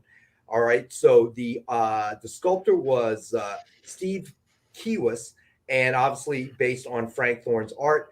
It is 12.5 inches high, and the base is 3 3/4 inches around. And it was created to celebrate the 45th anniversary of Red Sonja, and is actually based on Thorne's striking cover for the 1976 Red Sonja #4. Yeah. So we have this available tonight. It is suggested retail of $275. And tonight we have it for $100, and Dave has claimed it. So gotcha, Dave. Got you down, buddy. So that's no longer available. We only have one. We only had one. I'll find another one. Dave, you want me to find another? It's dark back there. Be careful. It is dark back there, man. I'm scared of I the went back dark. to get water. I'm like, whoa. When our operations guys leave and turn off the lights, I was go going to back say, there. when the people It's doing the spooky. real work leave and it's just us here, they leave It's like one light on. spooky. It's spooky. It's spooky. I'm scared of the dark. That is just, you know It's what? it's a beautiful statue. All right, Ron, I'm sorry, buddy. Dave beat you to it. Oh, no. We'll Wait, probably I find it. surrendered to Ron. I think his wife has zapped him too much. He's surrendering to people now. It's not good. It's up to you guys. I'll put it this way. And now Dave's surrendering to Ron. One of you guys got to stop surrendering to each other. I'll put it this way. All right. So He's scared of her. Time out. Before we go on to the next point, let me straighten out. All right. So are we doing it? Dave, Ron? Okay, I'm gonna put Ron down here as these two guys are too nice. It's like Kevin Smith. You got Steve Dave Dave. buying you stuff, and now everybody's, the world could use a few more Rons and Daves, I think. Maybe they could bring world peace or something. So, this We is don't a have nice that many statues. What's that? We don't have that many statues. For world peace, we'll make more. We'll go back and we'll crank up the machines. We'll crank some more out. All Red Sonja So statues. Congratulations, Ron. You get it. Thanks to Dave's generous backing off on this one. These guys, they're really nice. We're a community. Well, We I will work say together. this. You're right, Dave. We are a community, my Not friend. as a spoiler alert, but I have. But he's going to do it anyway. I haven't Whenever been- he starts with this, don't mean to disrespect anybody, but I have it on good authority that there'll probably be a statue again someday out there. maybe, So maybe. it's not like it As won't, you know, what we have interest in it. So if you're watching the show for the first time, just a reminder: if you claim something, Kyle will throw up a link and a QR code. It's a great way. Fill out the submission form, but first and foremost, make sure that you put the claim in the chat and then fill out the submission form. So we have your ship to address, your real name, all that relevant information. And as soon as we get it, we'll invoice you and then we'll get it packed out and sent out to you right away. I know Ron and Dave, obviously they're faithful viewers with us all the time. We appreciate you The guys. only We really statue do. not available is the Lone Ranger statue, which I've allowed Diane to keep here in the office. I think we have one, right? Where did it go? And all the It's right there. It's construction. mine. Okay, I listen. That's above my pay grade. I ain't getting into that. You duke it out with Nick. That's listen. All I know, it's been sitting there for a while. I don't touch it. All right, so It's that's all I donated got. to the Barucci Museum. Hey Rex, I shot you an email earlier. I did get those books in today. Oh, awesome! You know what? I got to send you a list and the rest of the logistics and stuff. But good. I'm glad it got there. And today is Wednesday, and we sent it out Friday. Wow, that is slow. You should be like a 2-day ship. So We live in a different world now. We do. Those books though, incredible. Awesome. So, and just so everybody knows, we're we love working with guys like AR, Rock and Robbie, and others, because just as and Dave made a very good point. We are a community, so we're not competing with each other or anybody else.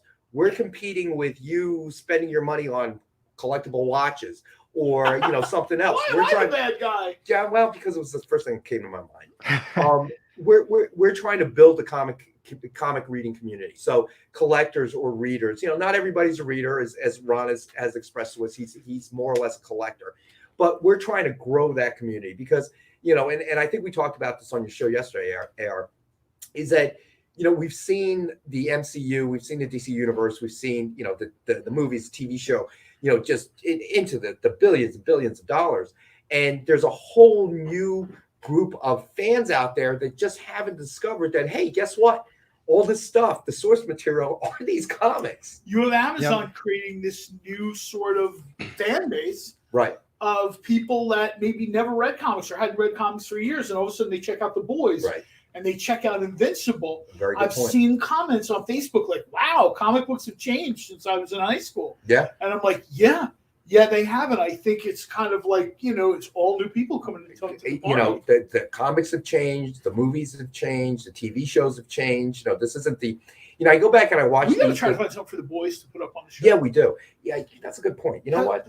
Pass to the publisher. Send me an email. I was gonna say from your other email account, so it doesn't float into my junk mail. It doesn't float into my junk mail. Well, they're doing a lot of promo stuff for the boys, which will be coming up. New season of the boys. We're gonna have the Vote Academy, I think. So let's see. What's that white vampy in the center under Riot? Okay, right there. Yeah. All right, hold on. Hold on a second, Dave. We'll do that one next because we have a personal request from our buddy Dave. Which one is it? This is a beautiful Vampirella 33. So it is Vampirella number 33, high-end Fabiano Neves, black and white, ultra limited cover. And the suggested retail is $75, but we have it tonight for $19.69. Why?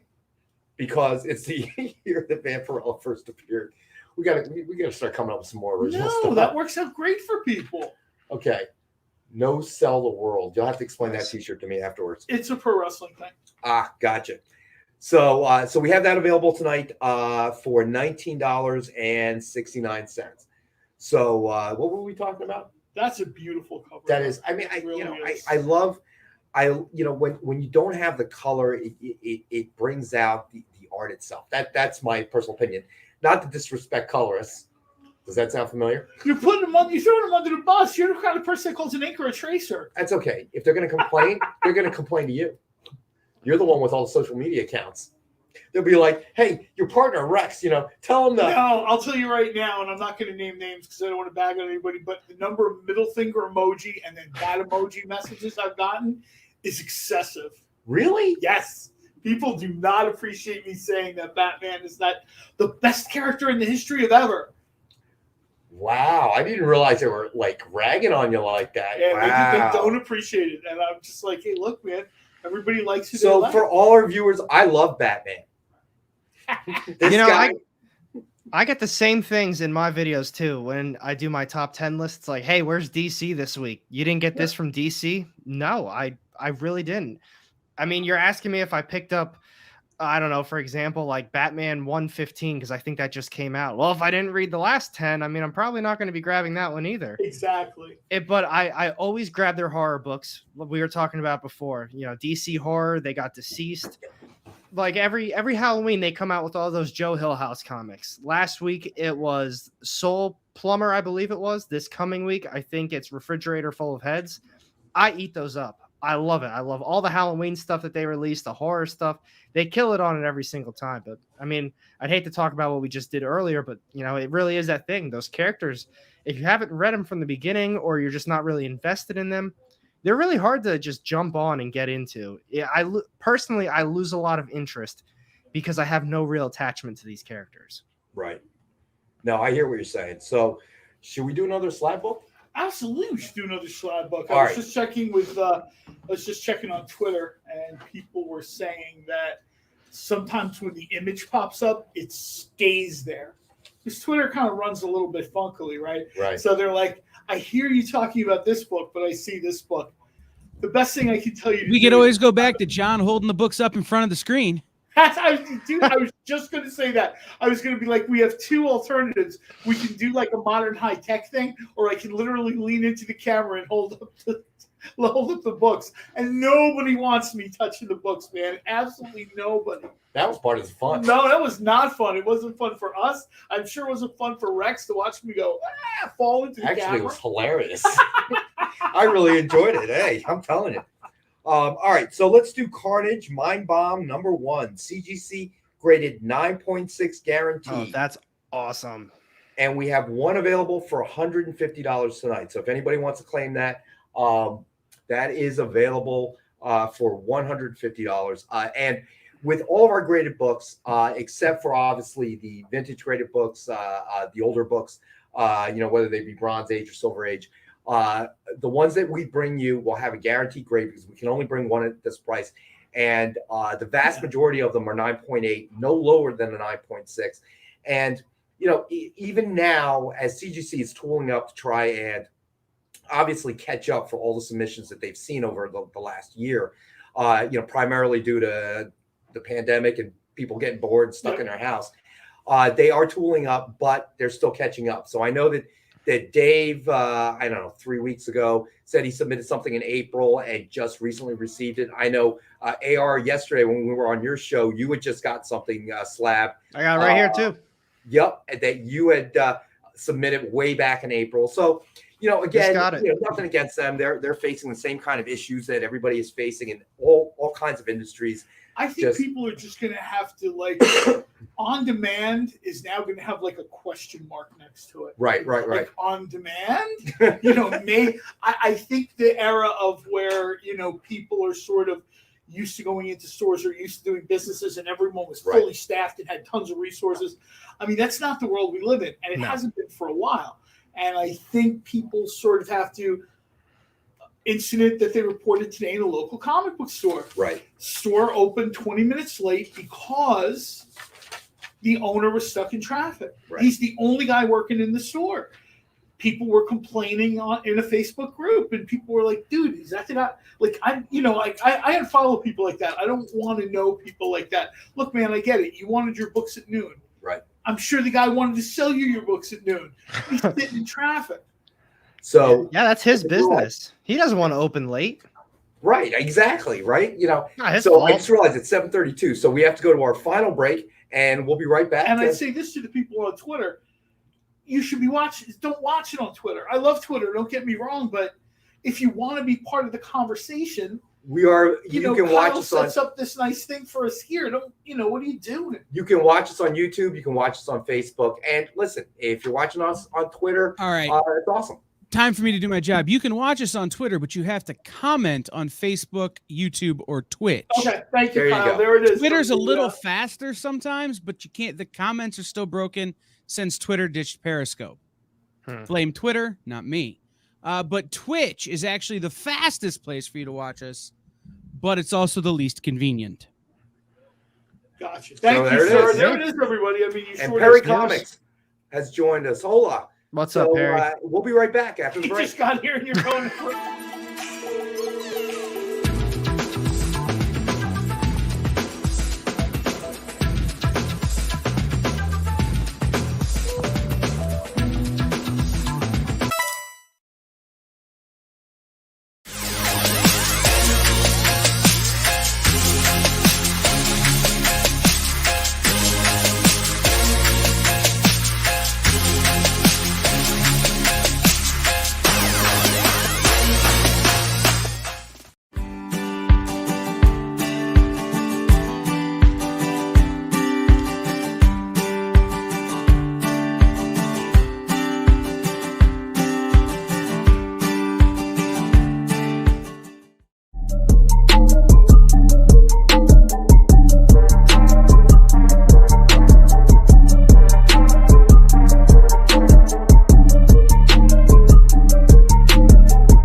To be continued. 3 little words that hold the secret to the next great story. 3 words that will thrill you, confound you, give life to new possibilities. Every variation of To Be Continued is a promise. A promise of adventure. A promise of excitement. A promise of unseen wonders and unexplored worlds. A promise that every issue you read makes you a part of a never-ending journey. And behind every page there will be an unopened door waiting for you. This story to be continued at your local comic book shop today. Visit comicshoplocator.com today.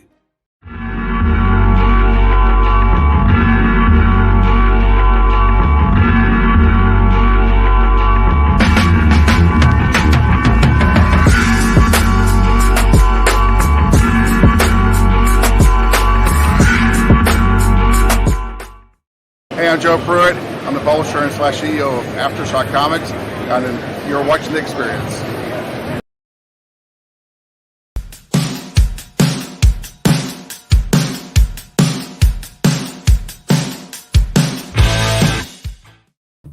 And we're back. You got my buddy John and our buddy AR joining. What's up? Tweet away, sir. Tweet away. So, Yep. So we got Perry Comics joining us, Station. So that's definitely one of Robbie's guys. And all jokes aside, we appreciate everyone who joins us. We do. I don't care Thank what you so much. I don't care if you're watching this on a ViewMaster. Most people don't even know what that. Do you know what a ViewMaster is, AR? No. Why do you say things that date us like that? I hate when you do that. All right, hold on. I'm looking it up. I gotta know what it is. Things and there would be like a little. Don't bother to explain it. They're just making it worse now. I used to have one of those battery ones. In the before time, I had a talking ViewMaster as well. That's the one I had. Yeah, the big one. The big All right. thing. I know what that is. I had one. Yo, I didn't know it was called You're that. not old He's enough. making us feel better. I know. I Try to swear. make it feel better. I swear. I literally had one when I was younger. They used to put those. They used to put Disney ones in there when I was a kid. So it obviously belonged to your parents at one point. No, it it was got like- handed There's down to you. actually a thing. No, they had Lion all that King in retro it. Stuff gets bought and sold all the time. Yeah, I know. It's crazy. ViewMasters and stuff. Dude, that I just- could retire on the stuff that I don't have anymore. I remember mean, the Magnejector? what's the magnet? They used to advertise it in the back of Charleston Comics, and I think they did it a little bit DC Comics for a while. It was basically just a projector, but they made it look super cool, and they gave it a super cool name. So when you bought it, you thought it was going to be like this huge image, and it was about this big. It was about like a 12 by 12 image on a wall. So, and one ad they used to have in comics a lot was the Sea Monkeys, which turned out to be nothing but brine. Brian Shrimp years later wound up being part of a dish I did, so I always appreciated. Well, what was funny was when I had more exotic freshwater fish in the aquarium, I would buy brine to feed them. And I remember for the very first time, I go to the pet store to buy the brine. I'm looking at the tank going, those are sea monkeys, man. I did a dish years ago for a corporate luau, and it was called Sea Monkey Moco Loco, and it was burgers, rice, and little shrimp, all decorated over. I felt so ripped off after that day. That's the Magnejector. That's the same thing. Also, the Polaris sub. Yes. I bought the Polaris sub, and it was The like one with the baking soda? It was a box. No, I had the small one that I put in my tub and went around. That never with. worked. That didn't work either. But the big 6-foot one that you could get into, it was essentially like. I know which one you're talking about. Refrigerator It was just a with box. decals Yeah, it was a box. inside. That was do this that's and do that. And I remember thinking, is the submarine inside? Man, they really ripped us off, boy. The I tell novelty you. company in Newark, gosh. New Jersey. Oh my god! They really ripped us off. All right, so let's go to a Doc Savage number 4 high end up. Always every show. Alex Ross, non-trade dress, ultra limited edition. How many does it say on the cert? How many were printed? I'm going to say I think there's 50. Yes. So 50 were ever printed, and suggested retail of 75, and it is one of our perfect 10 reads at $10. And Lefty's talking about, yes, the X-ray glasses was another one. X-ray specs were a huge scam. Man, I'm telling you, man, we wasted so much money on that stuff. Well, I wasted my parents' money. I never. I know. I still have my lunch money for the 3rd grade. I don't spend any. But I remember my mom would get so mad when the stuff would come in. Like, are you kidding? And I would beg to buy the next one. And it'd be like, no, it wasn't happening. My dad was a businessman, so he would always put it in these terms. Now I'm going to get soaked by this kid because he's asking for everything. But is it worth the money to not hear him whine? So I got a lot of the stuff, comic books, all the stuff I wanted. That explains a lot. Yeah. That explains how you ended up at the front door of our offices getting comics. Nick figured, well, if I have him thrown in jail, that's one less of every book I publish now I won't sell. And there's the time in court as a witness. I mean, it's just all this stuff involved. So we have the Doc Savage number 4, high-end Alex Ross, ultra limited. You said 50, right? 50 ever printed of the Alex Ross cover. It is our perfect 10 read at $10 tonight. This is Chris Robeson, and this is probably the high water mark for Doc Savage done by Dynamite. Doc Savage has been in a few different publishers. The character has been reimagined a whole bunch of times by different people who just didn't want to pay for the license for Doc Savage. Tom Strong.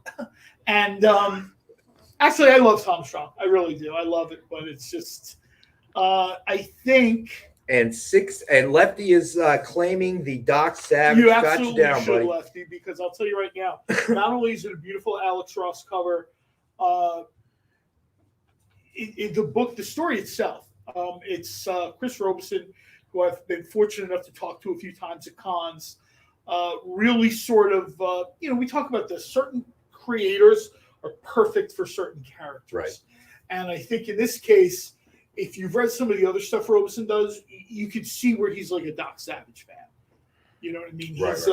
He's a Doc Savage guy. He loves, like we were talking about earlier, he loves stuff set in different periods. He did The Mysterious Strangers, was set in the 60s. He did Doc Savage, which was set, I think each issue was a different decade. Right. So pick up that book on the end there. This one? No. This one? This one. Yeah. That's our final $1 claim book. And Tim Seeley book. Ex Sanguine, #1, Silver Signature Series, signed by Tim Seeley. Suggested retail of $69.99. This is our final Such a cool best offer cover. takes it, and offer starting at $1. Nice. So so again, it's everybody out there. If there's something that you haven't seen that you want to see, let us know. I have things I would like to see on the show that I haven't seen, sir. If your name is not John, okay. All right, I get enough emails from you in the course of the day, pal. All right. I'm going to have AR forward them. So if you are an legitimate. actual viewer and not my partner John here, please let us know if there's something that you'd like to see that we haven't brought on. We'll do our best. Usually we can accommodate you, but especially with the bronze and I silver age think stuff. Kyle's through your email. Yes. So at get some point, at Rex. I All hope seriousness, get at Rex and say, hey, look, man, I'm looking for, whatever. Yes, exactly. Let's do Weapon H. What's that? Let's do Weapon H. Let's do Weapon H. Let's do it. Weapon H is one of these things I just thought was Weapon H is one of these characters that and everybody's had this moment. Maybe it's at the parking lot of your comic book store. Maybe it's while you're sitting around a gaming table, or when you pause a video game because the pizza comes, and you start having these late night conversations about characters. Maybe you've had some alcohol. So Lefty has put a $1 claim on the Ex Sanguine. Nice. So I got you down, Lefty. You're good. This is a character, you look at the cover and you can kind of see, like, somebody said, hey, what if they took like a Weapon X dude and just threw him into a gamma room? Right. And this is essentially what you got here. This Weapon H thing, I thought it was kind of silly and hype, and then I started reading it. I'm like, this is a really cool idea. It's executed pretty well. So Weapon H, #1, rare Hulk variant, ultra limited gold signature series, signed by Greg Pak. Suggested retail of $89.99, and tonight we have it as one of our 5-star at $50 books. And we actually have 2 of these available. Looks like it's numbered as well. Cover. Say again, AR? I said it's numbered as well. It looks like, was that 2 out of... Is it limited? This is number 4 of 21. So 21 of these were ever signed with the gold signature. And tonight we have number 4, and we have a second one. I'm not sure what the number is, but I'm going to take a wild guess. It is a pretty low number in the series. 3 or 5? Well, you only got 21 to start with. So, I mean, come on. No, I mean, if you look at this particular cover, older readers will probably, the callback is, I guess, The Pit. Dale Keown, Once Upon a Time. Right. He did Hulk before he did Hulk. I guess maybe is a good way to put it. Or maybe he did Hulk, then he did Pit, then he did Hulk again. Gotcha. And certain creators, Dale Keown's Hulk is, a lot of people have done the Hulk, and they do a really good job. Different versions of the character. Dale Keown managed to do the Hulk in a way that's particularly menacing. Not that the Hulk is not menacing, but he really sort of just kind of puts a spin on it, Well, talking about the Hulk, let's do the X Factor with signed by Peter David. What do you think? Sweet. Nice. So we have X Factor number 200, hand signed by Peter David. Suggested retail of $29.99, but we're going to do it for $20 tonight for number 200, and we only have 1 of these available. It's a shame. It's just one of those things, like, X Factor, X-Men, X Factor, X Force, 200 issues. If you're not dedicated to X-Men, someone like me, that's just so overwhelming to jump into. I don't know where to start. I don't know what to read. And I always talk about in my videos, just everyone always says, "Oh, you didn't pick up X-Men. Are you going to start the new X-Men series?" And I always just say, I'm not the biggest of X-Men fans. Where so do I'm I not jump gonna be in, getting right? it. But that's basically it. I'm not just going to get this and all of a sudden, this is awesome with all these characters I don't know a single thing about. It would just be not wasting my money, but at some point down the line, it's just, am I going to continue on with this? Am I going to branch out into the tie-ins? Am I going to get the next event? It's too much. I agree. Some of the feedback I get when I talk to people about Dynamite Comics at like shows and stuff is they like the fact that Dynamite and some of the other publishers too, it's not quite so overwhelming. Right. Like when you see a new Vampirella book come out, the odds of it going, forever, pretty small. Most of the stories are self-contained. Particularly, there was a time where Green Hornet ran, the Kevin Smith Green Hornet ran for a while. Now when you see these things, they're sort of like, the story start, middle, end, done. Right. And so this way you're not so overwhelmed. You don't have all that. To me, I always think of the ghost of Marley, and he's pulling the chains, right? And in my mind, that's what it's like to a certain extent. If you're an X-Men fan or a Batman fan, you are pulling a massive amount of storytelling away. Right. Yeah. Which I think AR talked about a little bit. Like, where do you start? It seems like every other month, books like Spider-Man, Batman, is the perfect jumping on point. AR probably, knows exactly what I mean. There's always a perfect jumping on point. And I'm thinking to myself, there's never a perfect jumping off point. You never, you know what I mean? That's why there's no end. Of course, IDW, you get definitive endings to stories. And if you can say, okay, I'm done. So Emmy Comics just joined us. Hey, Emmy, thanks for joining us, buddy. Everybody joining is enrolled in the contest, right? Yep. Yes. So just to mention again, for anybody that jumped in late, every show now with both AR and Rock and Robbie from Pop Culture Philosophers, we're running a contest, and we do it on each show. So if you just post something in the chats, you are automatically entered. The prize that we've been given, and we might mix this up, down the road, but right now it is a premium comic with a retail value of no less than $50. And if you post in the chat, you are automatically entered. We run a randomizer on the next show, so we would announce the winner for tonight's chats on Robbie's show on Tuesdays at 4 p.m. Eastern time.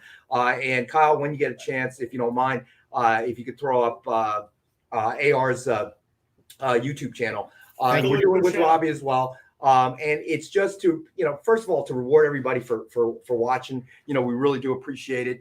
Keep mixing it up.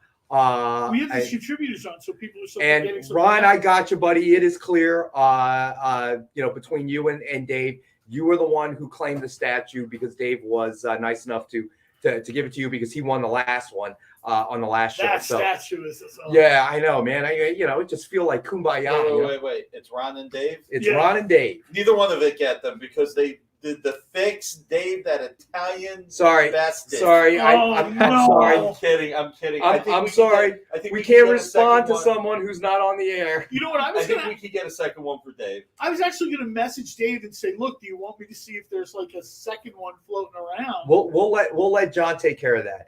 Make sure you text me. Don't send me an email because all your emails go to the junk I was going to say, I'm going to have to text you. Yeah. You know what? After the show, Dave can email me. That goes to, I'll receive that. But any John emails go right into my junk folder.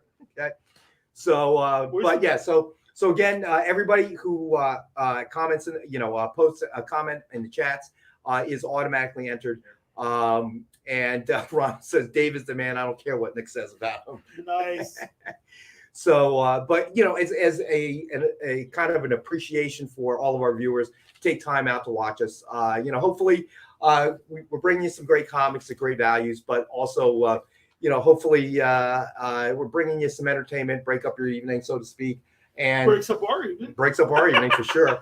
AR's as well, and we're trying to create that. When we get AR's bill, we're gonna be like, oh no. Man, he billed his hourly rates high. So, but they're trying to recreate that local comic book shop sort of thing, where we're all talking and stuff. Dave's got mob connections. You know what, Dave? I'll email you later because there's a list of people I'd like to get rubbed out here. Nice. Probably starting with me. Well, no, I'm actually looking. this way.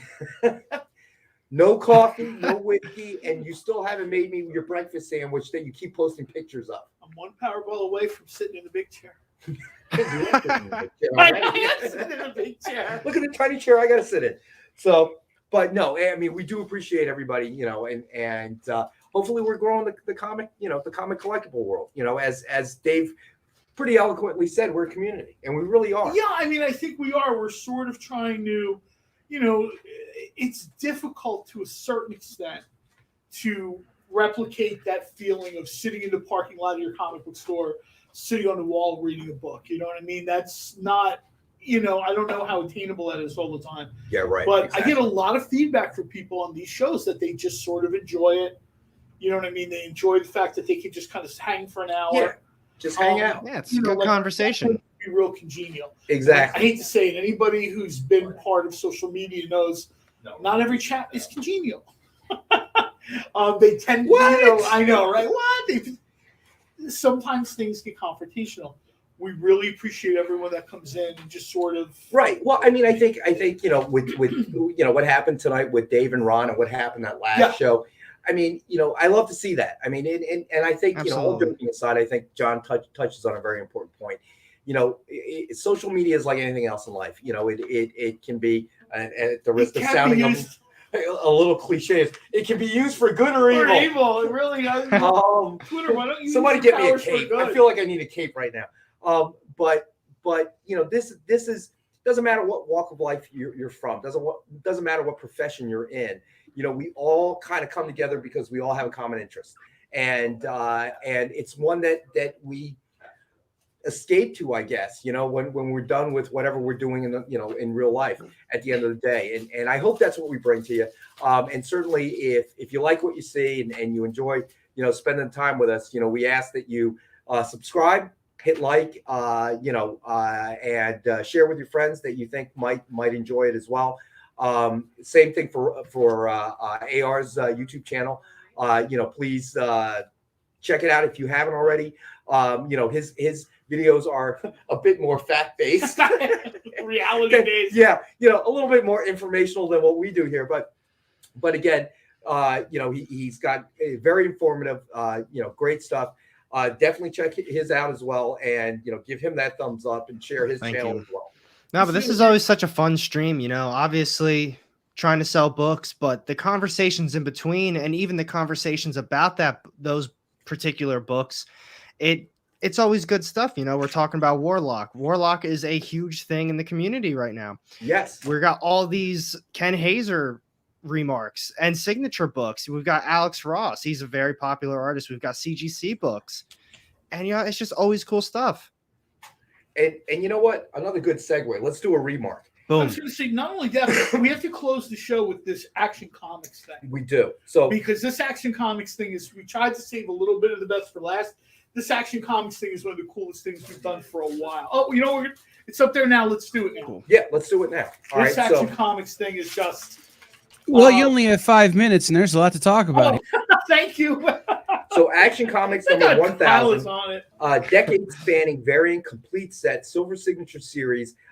Each one is signed by Dan Jurgens, and it is a match number set. I mean, this thing is just everyone has got their version of Superman that they sort of vibe with. And I got to tell you, I don't care if it's sort of like the Fleischer version. I don't care if it's, Burns Superman. Right. I don't care. It could be the Bondanove Jurgens era. This set, for people who didn't collect this is your chance. So suggested retail of $193.80. And tonight we have it for $100. And that is for all 8 books, match number set. All the variant covers, and each one is hand signed by Dan Jurgens. So cool. It is a great collection there. And if you are a Superman fan, a Dan Jurgens fan, the man who killed Superman, this is definitely a great. Nobody set. dies forever in comics. And Dave's saying he's really enjoying AR's channel, and I'm glad. I'm glad that you are, because AR is a great guy for the community as well. Ironically, AR doesn't enjoy our channel. He's on the channel. Yeah, I'm on it. It's us. No, it's awesome. I love being on with you guys. See, Yeah. It's me, isn't it, AR? It's you. It's not me. I literally got done. So when Rex was on yesterday, right before we actually went live, we're in the lobby. I was like, hey, "Is it just gonna be you? Is John coming on too today?" It's like, "No, just gonna be me." So it's like, no, it's a good dynamic with all of us. We all have our separate opinions, and well, not even sometimes they're not even different. A lot of times we're on the same page. I feel like. I'm being blocked by the visual of the Action Comics collection, but I'm puffing my chest out right now, AR. Should have joined us. Stupid doctor's appointment. Maybe next Tuesday, I have though. a real job to do. Go to the doctor? I've had a real job since like 2019. Are you kidding me? I'm so jealous. This is why he has time to come hang out with us. Which, you know what? And all joking aside, I mean, I appreciate AR, but I appreciate John who comes here. Granted, he doesn't live too far away. We live in the same All the town. time that I missed with family growing up, in my mind, I would have swapped that in a second to be here inside the Dynamite office. So it all works out for me. Wow. I think you're going to need some therapy for that one. I'm not a family guy, but I am. No, I send them their money. It's fine. So all right. So we have that Action Comics thing is just, it's just my particular favorite is the Steve Rude cover, the first one from the 1930s. But all of those covers are just. So, all right. So we have that. And then let's do where is that remark? Okay. So here we go. Let's do another remark. It is Batman number 100, signed and remarked by Ken Hazer. And we have that tonight. We only have the one for $59.99. Is this part of the set where he did Batman Through the Ages or something? Or is that something else we did? I'm not sure. Because I remember he did one where we had like Batman sort of like through the decades or whatever. There was right. There was I'm not sure if this is the one. That Arrow-esque version. So, with only a few minutes left, I'm going to do a quick recap. All right, so we still have. That's why Kyle threw the Action Comics up. He's like, you only got 5 minutes left. Pay attention. So we have Dynamite 10-pack reader set. Suggest retail of $40, and we have it tonight for $5. Try to introduce everybody to that. Word from the studio. Tell Dave that on Monday we'll have Booster Gold signed by Dan Jurgens. Dave, Nick says on Monday we will have Booster Gold signed by Dan Jurgens. If Rex remembers. So we had the X Sanguine number 1 Silver Signature Series signed by Tim Seeley. Lefty so far is in first place at the claim of $1. Vampirella Red Sonja number 1 Atlas Edition signed by Terry Dodson and Rachel Dodson. We have that for $19.69. Excuse me. Hawkeye versus Deadpool number 1 signed by Deadpool co-creator Fabian Nicieza, and we have that for $29.99. Infinity Gauntlet number 1 signed by Thanos creator Jim Starlin. We have that one for $39.99. Extreme Carnage Riot number 1. We have Lefty with the leading claim at $2. Vampirella number 33 high-end Fabian Neves black and white ultra limited cover, and we have that for $19.69. We have the Action Comics number 1000 decade spanning variant complete set Silver Signature Series signed by Dan Jurgens. We have that for $100 tonight. Deceased number 2 main cover by Francis Yu, CGC graded guaranteed 9.8. We have that for $50. We have Weapon H number 1 rare Hulk variant ultra limited gold signature series signed by Greg Pak.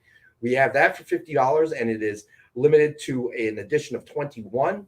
We have X Factor number 200 signed by Peter David for $20 tonight. We have Black Cat number 7 high-end Adrian Syaf black and white ultra limited. Ron is in the lead with a claim of $10 on that one. Blood Queen number 1 high-end Ale Garza ultra limited edition cover. That was our other claim book with a $5 start. Ron is in the lead with $5. We have Batman number 100 signed and remarked by Ken Hazer for $59.99. We have Harley and Ivy Meet Betty and Veronica number 1 blank cover signed and remarked by Ken Hazer with a color Harley and Ivy sketch. We have that for $50 tonight. Indestructible Hulk number 1 blank cover signed by Mark Waid in green and remarked by Ken Hazer with a color Maestro sketch. We have that for $62 tonight. Frank Thorne. And that was claimed by Ron. The statue is gone.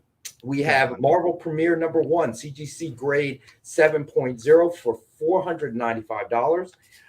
We have Let's see. Carnage Mind Bomb number 1, CGC guaranteed grade of 9.6 at $150. Then Strange Tales number 178. This was a Jim Starlin artist proof copy, a comp.